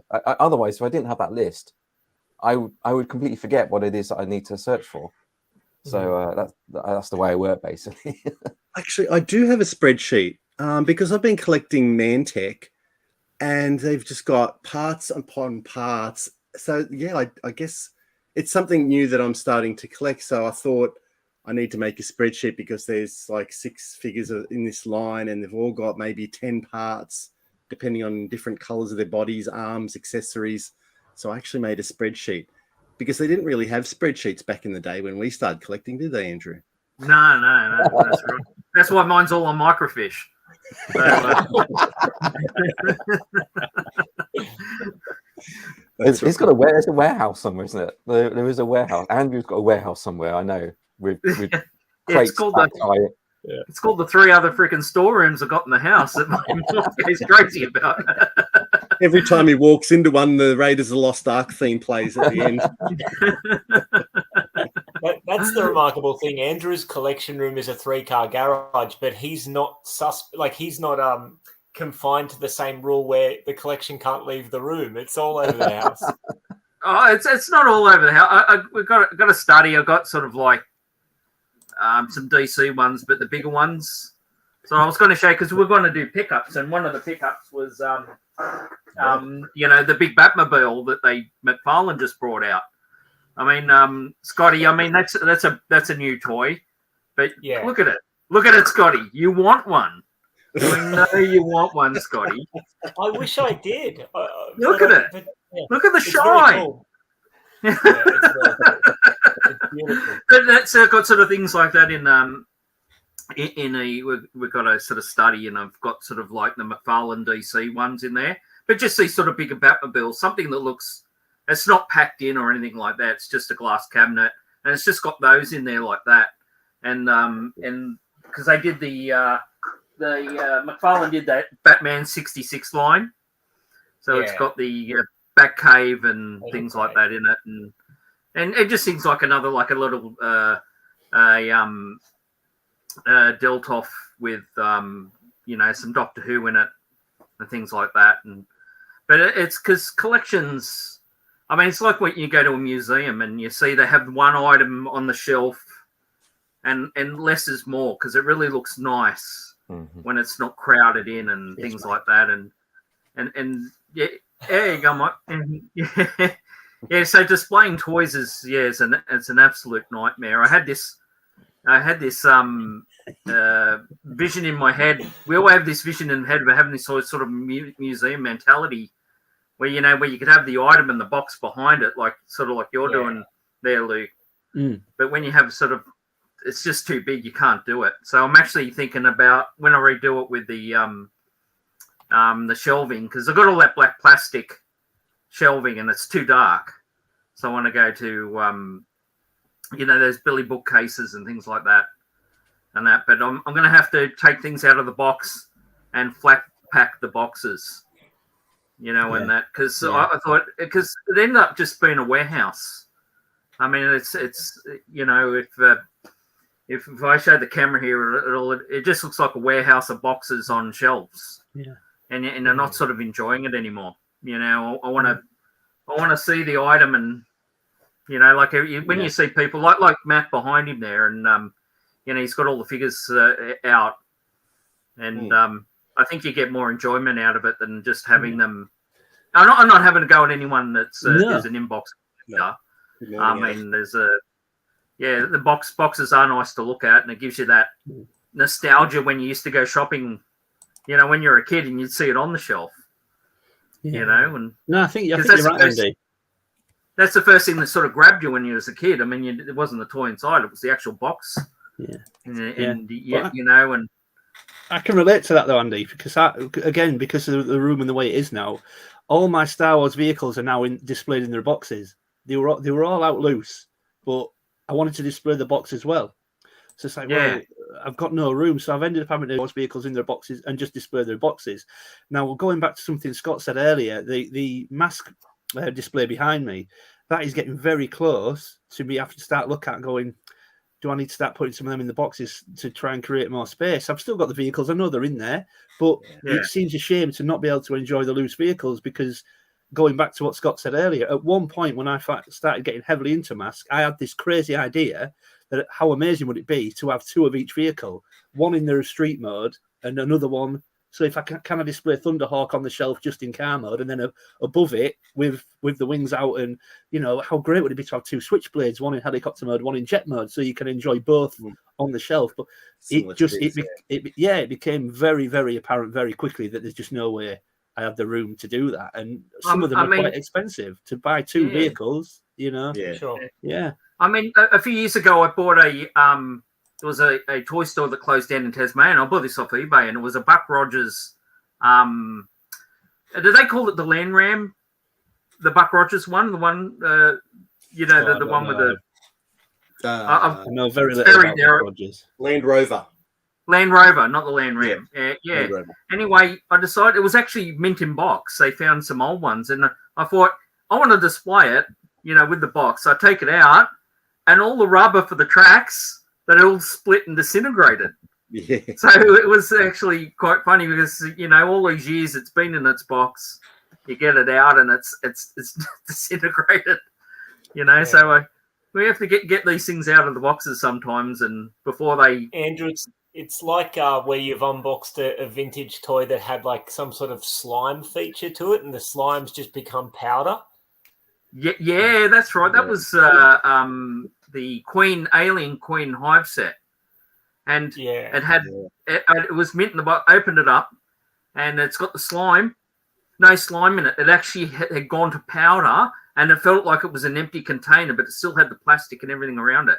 All the vapor had come out of it, all the fluid, and it sort of vaporized in the air and just left nothing in it. There was just nothing in it. It was amazing.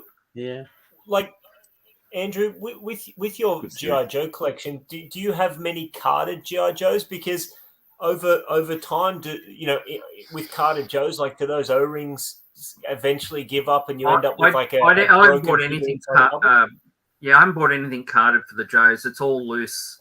I mean, Joe's is something I only got into Joe's in the last sort of year or so, and there's something you get out and play with. They really are. I mean, some of the older stuff is brittle. It's very brittle, but more 90s ones are a bit more like these ones. They're a bit more hardy, but they're definitely something you got to get out and. Because it's so much fun displaying the G.I. Joes. Yeah, and that's why I like doing the Instagram pictures, and doing funny things with the G.I. Joes and all that sort of thing. You don't have those, Dave, do you? Do you have G.I. Joes, or it's just the Action Man stuff you have, Dave? Well, so yeah. Have a secret. So yeah, I mean, obviously in the UK, we didn't really have G.I. Joe. I mean, it's a bit of an alien concept, really. I think, okay. Yeah. Obviously, we had Action Man, which then transformed into Action Force, and then in Action Force, of course, that again sort of transformed and incorporated quite a number of the G.I. Joe figures.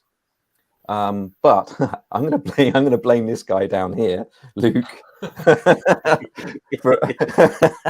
for what became yet the start of another collection, which is of G.I. Joe, but mostly because I'd seen so many people talk about G.I. Joe, and I didn't have a clue what they were talking about. I didn't have a clue who half the characters were, the vehicles. So I think over the last, so Luke said, "Hey, I've got some G.I. Joe figures. Are you interested?" And I thought, well, I don't really collect G.I. Joe, but yeah, let me have a look. I'll take a few just so. And now maybe I got, I don't know, 100. I don't know. It's a slippery slope with them. Yeah, but most of them are in the drawer. But yeah, because you know what it's like. I started out with the main characters, and then I thought, oh, that one looks good, and then I branched, and then I thought, oh, those dreadnoughts are awesome, so I bought all the dreadnoughts, and then it's like, and before I haven't gone mad with the vehicles because of the space, but I love all the figures. I think they're cool. And at some point, I'll probably go back and start watching some of the G.I. Joe cartoons and actually understand what's actually behind all those characters and some of the stories. But yeah, I love it, and I love the fact that there's that overlap between Action Force and G.I. Joe as well. But those O-rings, they go right. So quite often I'll buy a G.I. Joe figure and I'll replace the O-ring. Some people go, "Oh, you can't do that. You can't do that. How dare you?" But it's a piece of a piece of rubber. That's what I do. I just replace them. They break. Yeah. They get wobbly dobblies, and and you just unscrew and put the new O-ring, and it's beautiful. Yeah.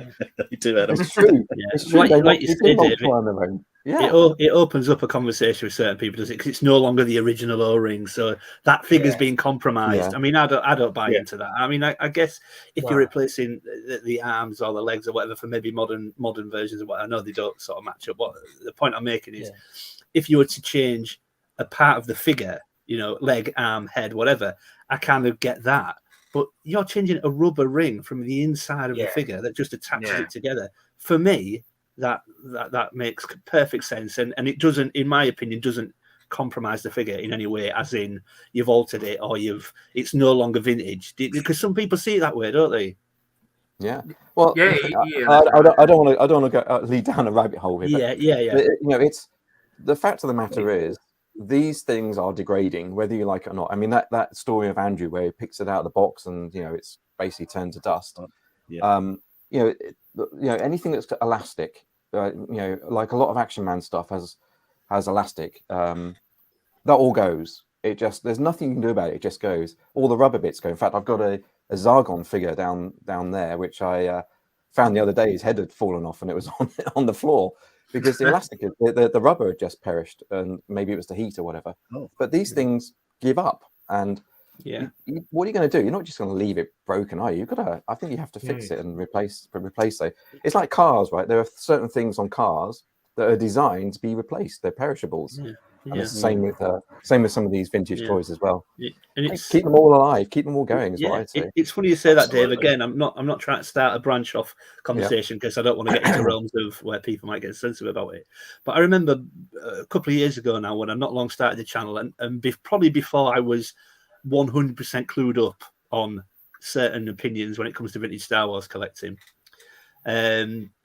And I got into a conversation back and forth. I think it was after I'd done a restoration video, a very, very minor restoration video on a vintage Star Wars figure. And I got into a bit of a back and forth with somebody who contacted me privately about whether you should or shouldn't be restoring vintage figures. So, and I pretty much said what you just said. I said, well, look, if something breaks off, or you don't want to. I love these things. If something breaks off or whatever, and it can be repaired, why shouldn't it be repaired? Because what's the alternative? And I said to this person, I said, so in your opinion, what should I be doing with this figure if the arm breaks off? And they just said, throw it.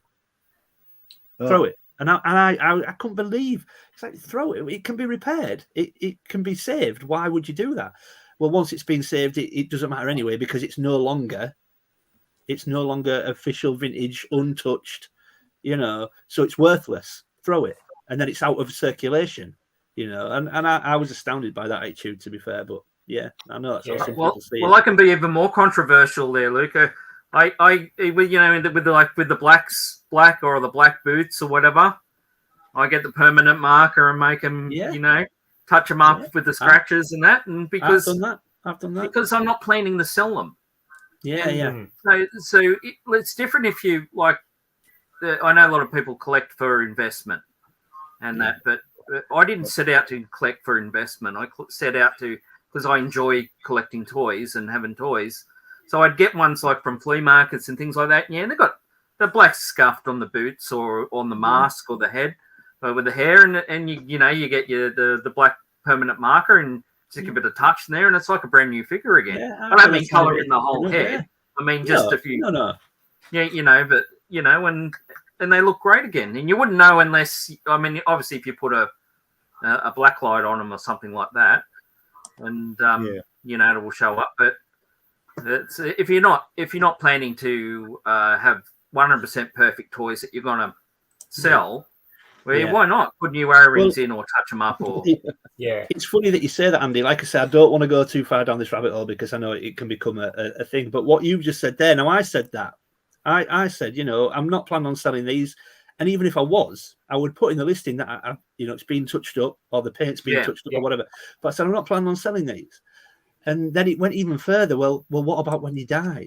What about when you die and then they will get sold or they will get moved on? I was like, are you genuinely suggesting I should collect in accordance to what happens to these things in 30 and 40 years when I'm no longer on this planet? What? And I just the conversation ended fairly quickly, but. For me, yeah, if you can keep them alive, like Dave said. You know, at some point in 20 years' time or whatever, all of those rings will have broken, right? I mean, the time will eventually get to them. Time will eventually get to the bubbles on a lot of the cards, and they'll just fall off. And the card stock. I mean, it's paper at the end of the day. Yeah. So this all goes into a whole new conversation about what happens. How long does this collecting of 80s, 90s stuff go on for, right, and all that kind of stuff. But at some point, time will get to these things, and it's like I don't know. It's a whole. Maybe we should have a different stream on that, but that would be an interesting conversation, I think.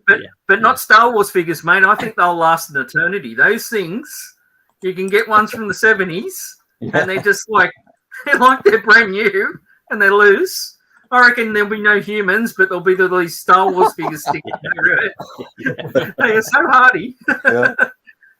Sorry, Matt. Could you just go back? I didn't catch all of them. There was a Go Figure comment about the this one. I didn't quite read all. Just like, call it GI Joe. That's all. You'd make a packet. You'd make a packet. That is awesome. Yeah, I love it. Send your Joes to Adam. But I'll tell you what, I will. I mean, I know there's some GI Joe collectors in the chat. I will just throw this out because GI Joe is a line I've never collected. I don't have a single item of GI Joe in the room, and I only had a handful as a kid. So because I only had a handful as a kid, I don't feel a huge pull towards GI Joe. As a line. However, what does appeal to me as a new side collection is, in the early 90s, when Fun School acquired the molds.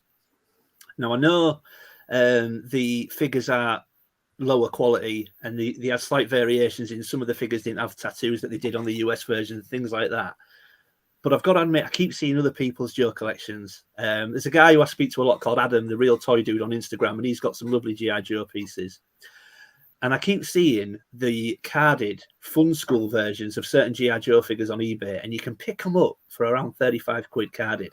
And I mean, these are still sort of 30 to 35-year-old figures.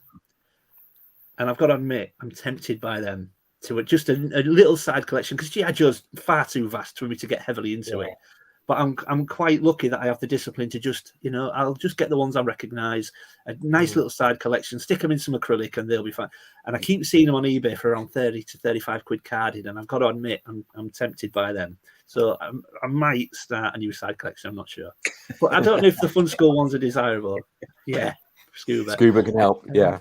But I don't know if the Fun School ones are desirable. I don't know if they're frowned upon in the Joe community. I don't know, because they're not original Hasbro. But for the price, I've got to admit, just bang them in some acrylic, and I am tempted by them. So Luke, does that mean you've got your eye on the USS Flag? No, although I did see a Sky Striker, an Action Force Sky Striker this morning that tempted me as well. Ooh, yeah, probably, Phil. Yeah. But when Scuba came over to the UK and he visited here, I asked him, would a flag fit in this room? And he said it might, but you wouldn't be able to move. Honestly, it would just about fit in the middle here. Yeah, it's crazy. Can you imagine that? But yeah, we'll see. I was just looking. Well, Dave, you've got to have a centerpiece. I mean, I'm looking behind you and I'm seeing a lot of empty real estate there. And I think a nice sort of like short cabinet with something sitting on top there, you need a centerpiece. It's funny you say that, because like I said, this is V2 of the collection room, and in my mind I've got visions for V3, which would mean completely gutting the room and basically starting again. And one of the things we're having done in the house right now is all the floorboards on the top floor are really creaky. As you walk around, you're just making a massive amount of noise. And Scuba will tell you, whenever you walk in here, whenever you walk around, it's just creak, creak, creak. Yeah. So same where I am. So basically, we're doing one room at a time. We're just gutting the room, getting the floors fixed, and then redoing the room. And this room at some point is going to be done. So I am thinking of gutting it all, and I've got some ideas about a V3, which would look quite different to what it is right now. And that there is a window behind me. That's part of the reason why there's nothing going across that window. But that might change in V3. Yeah, but you wouldn't want a window anyway, because it's like me. I blocked it all out because you don't want sunlight in there. Yeah, that's why there's that sort of so a cabinet across there would be good, or even Yeah, well, maybe in V3, you never know. That's an interesting question though, guys, because I've got to admit I understand the issues of natural light into a collection room, and everyone blocks their windows and things like that, and obviously it can degrade the items. But the idea of having no natural light in my collection room, I don't think I could do it. I understand that the sunlight can damage these things, but I absolutely hate having no natural light. I could not enjoy this room without any sunlight coming in. My first room was a build a special garage with my other place, and it was gyprocked and things like that. And then Matt will know it was all dark, wasn't it, Matt? Yeah. But there was a little gap where the curtain, and it bounced the light off the ceiling down onto the other side, and it must have did it at a certain time every day. And when I moved, all those figures were yellowed on the front. Yeah. And that was, that was after 10 years that had done it.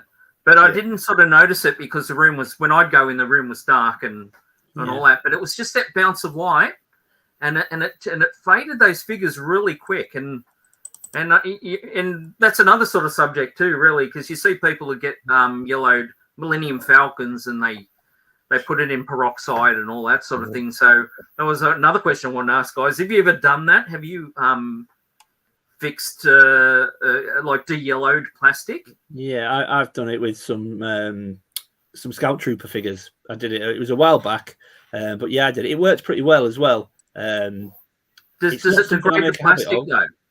Well, I mean, people will tell you it does, but the only thing I can say with any certainty is I didn't physically see or feel any degrade. Once I'd done it, I'm not saying it hasn't, because it's not necessarily.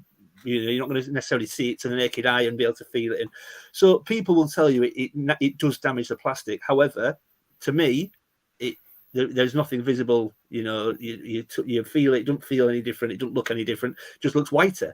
So I guess you would have to argue it probably does internally. Exactly. I don't notice anything, but I'm just worried because this wall behind me, for example, the mask boxes, the majority of them they've got large chunks of red on. The window in my room literally faces this wall, so I'm always worried about this wall. And now my helmets, which you can't actually see, I don't know if I can. This camera might go off. I'm sorry if it does. Hey, Daddy. So you can see the helmets above. This one, which is actually the helmet that I troop in, that is going yellow, and so is that one, that First Order Stormtrooper. And it's obviously where they sat, because they were sat in my details before I changed it. You can't see it on camera, but they are starting to yellow. No. So I'm thinking about putting them back in the boxes and displaying them just back in the boxes. But it's upset me because I know why it's happened, and it's not like I can put them in some chemical, a little jar, and put the figures in. That's fine. How do I sort them out because of the size they are? So I am a little bit upset about that. But the idea of having no natural light in my room, I would go mad. There you go. Look, it's gone. Oh, so Andrew, I knew it would. Yep.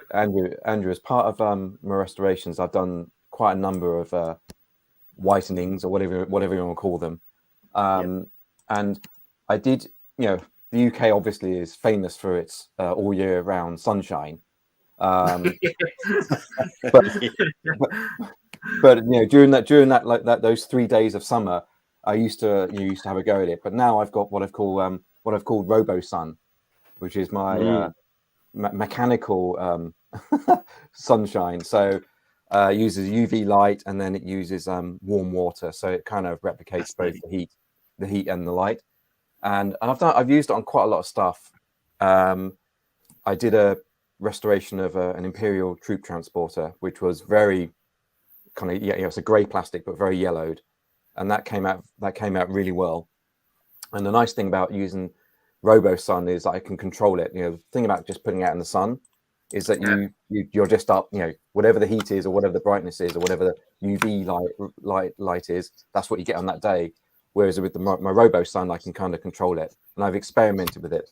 And I will say that I did some tests on some Transformers bits, and it did make them brittle. And this wasn't on a piece that I treasured or anything. It was just on some random spare parts that I had just for testing purposes. And after using them in the Robo Sun, I did find that some of those Transformers pieces of plastic snapped really easily. Oh, okay. So there is some truth, I think, to the fact that that it can damage the plastic, but only if you're careful. I think it's fine.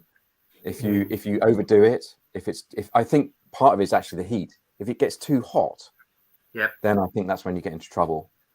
I mean, because the Star Wars plastics a bit thicker, but things like earlier on, like the Mego stuff, things like the Buck Rogers and things like that, that's so thin and fragile. You know, to try whiten up, I think, I wouldn't attempt it myself. But you probably have more experience on it. But I've done it on a few things. I mean, obviously there are people out there who hate it, right? I mean, they probably would be throwing darts at the screen right now for what I'm saying. But yeah, I don't do it on everything. I only do it on stuff that is pretty much had it. So if it's like a restoration project, like the Imperial Troop Transport, I went to Echo and I bought the worst one I could find. Missing bits, really, really discolored. Broken voice box. I found the worst one I could find purely for a restoration project. Okay. I don't mind doing it there, but if I'm not just going to go around to any random figure and start, basically trying to work it out. So if you had something that was just a few shades off, you're not gonna do it. Just extra couple of percent, extra 5%. No, not gonna do that. No. We lost Luke. Where is he? Yeah, he's obviously got some technical issues. He's moved his camera and it's all gone. He's gone. Yeah, he's completely gone. Yeah, I've got a Kenner Ecto 1, and it's not that bad, but you can notice that it could be whiter. But I'm kind of thinking on that. Firstly, I've never done it before, so I'd be having a crack at it, so there'd be a margin for error there. Secondly, you've got the red fins and the stickers, and I wouldn't want to hurt them. And third, there's probably limited upside because it's display worthy. It's just I'm quite particular, and I look at it and think, what, that could be a bit whiter, but I don't know if it's worth getting at it with chemicals and stuff. Yeah, I think my feelings have changed over this. There was a time when I first started collecting where I would try and restore everything and just bring it back. Now it's like, no, I just, time has had its impact and I'll leave it as it is. Yeah. I mean, sorry, Andrew, no. I was just saying, sorry, you go. No, I was just saying that because with this Duo Joe stuff that they'll buy, usually it's because it's people have had it for years. It's got a real thick layers of dust on it. So I do try to pull it apart and wash it with sugar soap and then put them back together. That works quite well. The sugar soap and things like that. And I noticed with this stuff though, it is so brittle. I mean, I've brought stuff home and then washed it, and you get the little clips and things like that. Yeah, they just fall off. It's horrible. But sorry, Scott. Oh no, I was just going to say on a little bit of a tangent to the yellowing. Listen, we all I'm a loose collector for the most part. It's nice to have some carded examples, but if I'm going to try to complete a line, I want to try and complete it loose and maybe have a couple of carded examples to display behind. But in any case, it's always nice to find figures or vehicles or playsets in really nice condition. That's obviously the goal. But for me, I don't let a few, within reason, as long as it's what I consider display worthy. As long as it's to the eye at a distance, it looks the part. I don't mind if there's some paint loss or if there's a little bit of rubbing here or there, because these things are toys at the end of the day. None of what I collect are the modern collectibles that have been produced for an adult consumer. the stuff that I'm picking up is they were a children's toy for a time, and whenever I see those paint marks, it's just a sign that they brought a kid joy, you know. Yeah, exactly. Yeah, I restore stuff actually for the pleasure of restoring stuff. I mean, it's rather than I'm trying to get the perfect thing. For me, it's like a relaxing activity. So and it's also interesting just trying to find all the new techniques and different techniques for doing for restoring all the stuff as well. So and it's also interesting just trying to find all the new techniques and different techniques for doing for restoring all the stuff as well. And that's it. We're wrapping it up. Thanks for joining us, Luke. See you later. Luke, did you pop off for scones and tea, did you? Yeah. I'm sorry. I knew that as soon as I touched my camera was iffy, and I thought as soon as I agitate this, it's going to go off. Yeah, I apologise, boys. No, that's quite okay, mate. We've almost been going 2 hours, guys, so I think we may have to leave it there. Just so this conversation is absolutely is brilliant, and I know we could probably just keep talking but it's good. It's good that we've got such a really good connection, and maybe we can do this again really soon. We need to do it again, Matt. We need to do it again because I have answers written down to questions we've not covered. I made notes. Exactly. And we only saw one pickup. We only saw Andy's pickup. I've done all this homework and we haven't touched upon it once. No, look. I remember I said in a message, like, hey, don't go too hard with the prep, because this is what happens. You get chatting and we don't. Yeah. No, I'm only joking, guys. It's been great. And I apologise to the chat, because there has been a few questions out there that I would have really loved to get answered by the guys. Like there was one from Yeha to Dave and Luke about have you gone to Europe to look for some toys? So, I mean, briefly, could say yes or no to that, or the short answer for me is no. I very rarely get out of the UK, and I've not been toy hunting anywhere outside the UK, unfortunately. I would love to. I would love to go around Europe, and I would also love to go to the US and to Australia and to Japan. I would be awesome. All over. Hey, Lord Malvader. But for toys, America's the ultimate, isn't it? Was that for toys? America'd have to be the ultimate for toys, sure. Though. You'd go broke. Yeah, probably. But I think you've got some pretty good places where you are in Oz, guys. Whenever I see your toy hunts at these huge places, they look pretty impressive as well. Yeah, but when we watch those, like we watch Attic Invaders and things like that, they go to those affairs, and they're just incredible things we just never ever seen here in Australia. You know, you go, well, didn't even know they made that. You know, and just incredible. Thanks, Leslie. Yeah. Well, before we do go though, let's go around just quickly on what you're up to at the moment, what you're working on, maybe what's coming up on your channels. We'll just go off to that's left there, Dave. We'll start with you, Dave. What are you up to at the moment? What's coming out? Well, if you know my channel, I'll publish videos when I get around to publishing them. I'm not the most prolific publisher of videos. However, I've got a few on the go right now. So the one that's probably going to come next is going to be an indie one. So I don't know how it's going to come out yet, because I'm halfway through it, but I'm going to go through the full vintage indie line. That'll be the next one. And then I've got a couple of restorations on the go.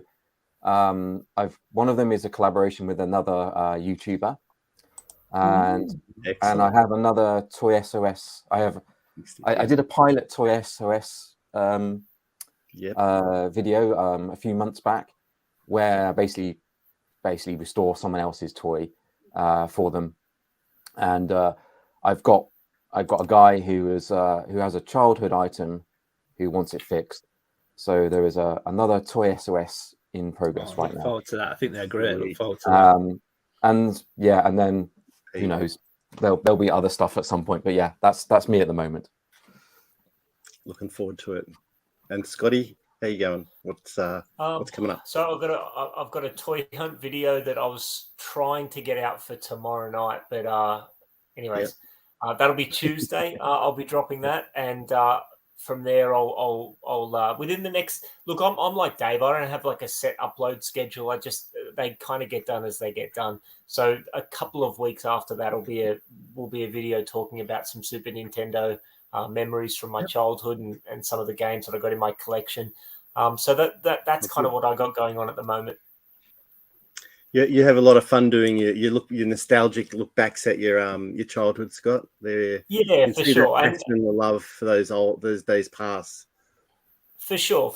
And look, I know that there's probably a big chunk of my audience that don't really care about my what I've got to say about gaming. It's more so toy hunts and that sort of stuff. But I'm big on just making videos that I want to make. I mean, that's really the sustainable approach to me is just whatever I want to make, I'm going to make. And if people enjoy it, that's friggin' awesome. And I was lucky enough to be gifted a Super Nintendo game by an awesome guy in our community, Enzo, who's looked after a few of us.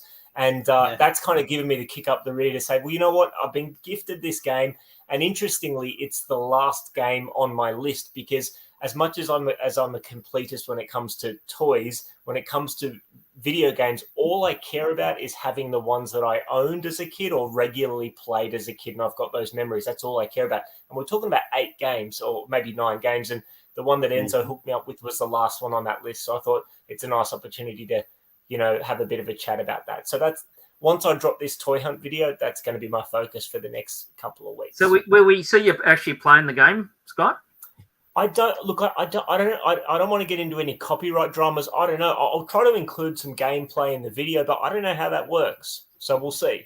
There'll be some gameplay in the video, but whether it'll be me playing or not, I don't know. Scott, I've done a little bit of recording of playing video games on for YouTube, and it seems to be okay. Okay. Although I did one test live stream where I was just streaming from playing old Commodore 64 games, and I did get a copyright strike for one of the soundtracks from one of the games, believe it or not. Gotcha. Wow. But generally, I think it's okay.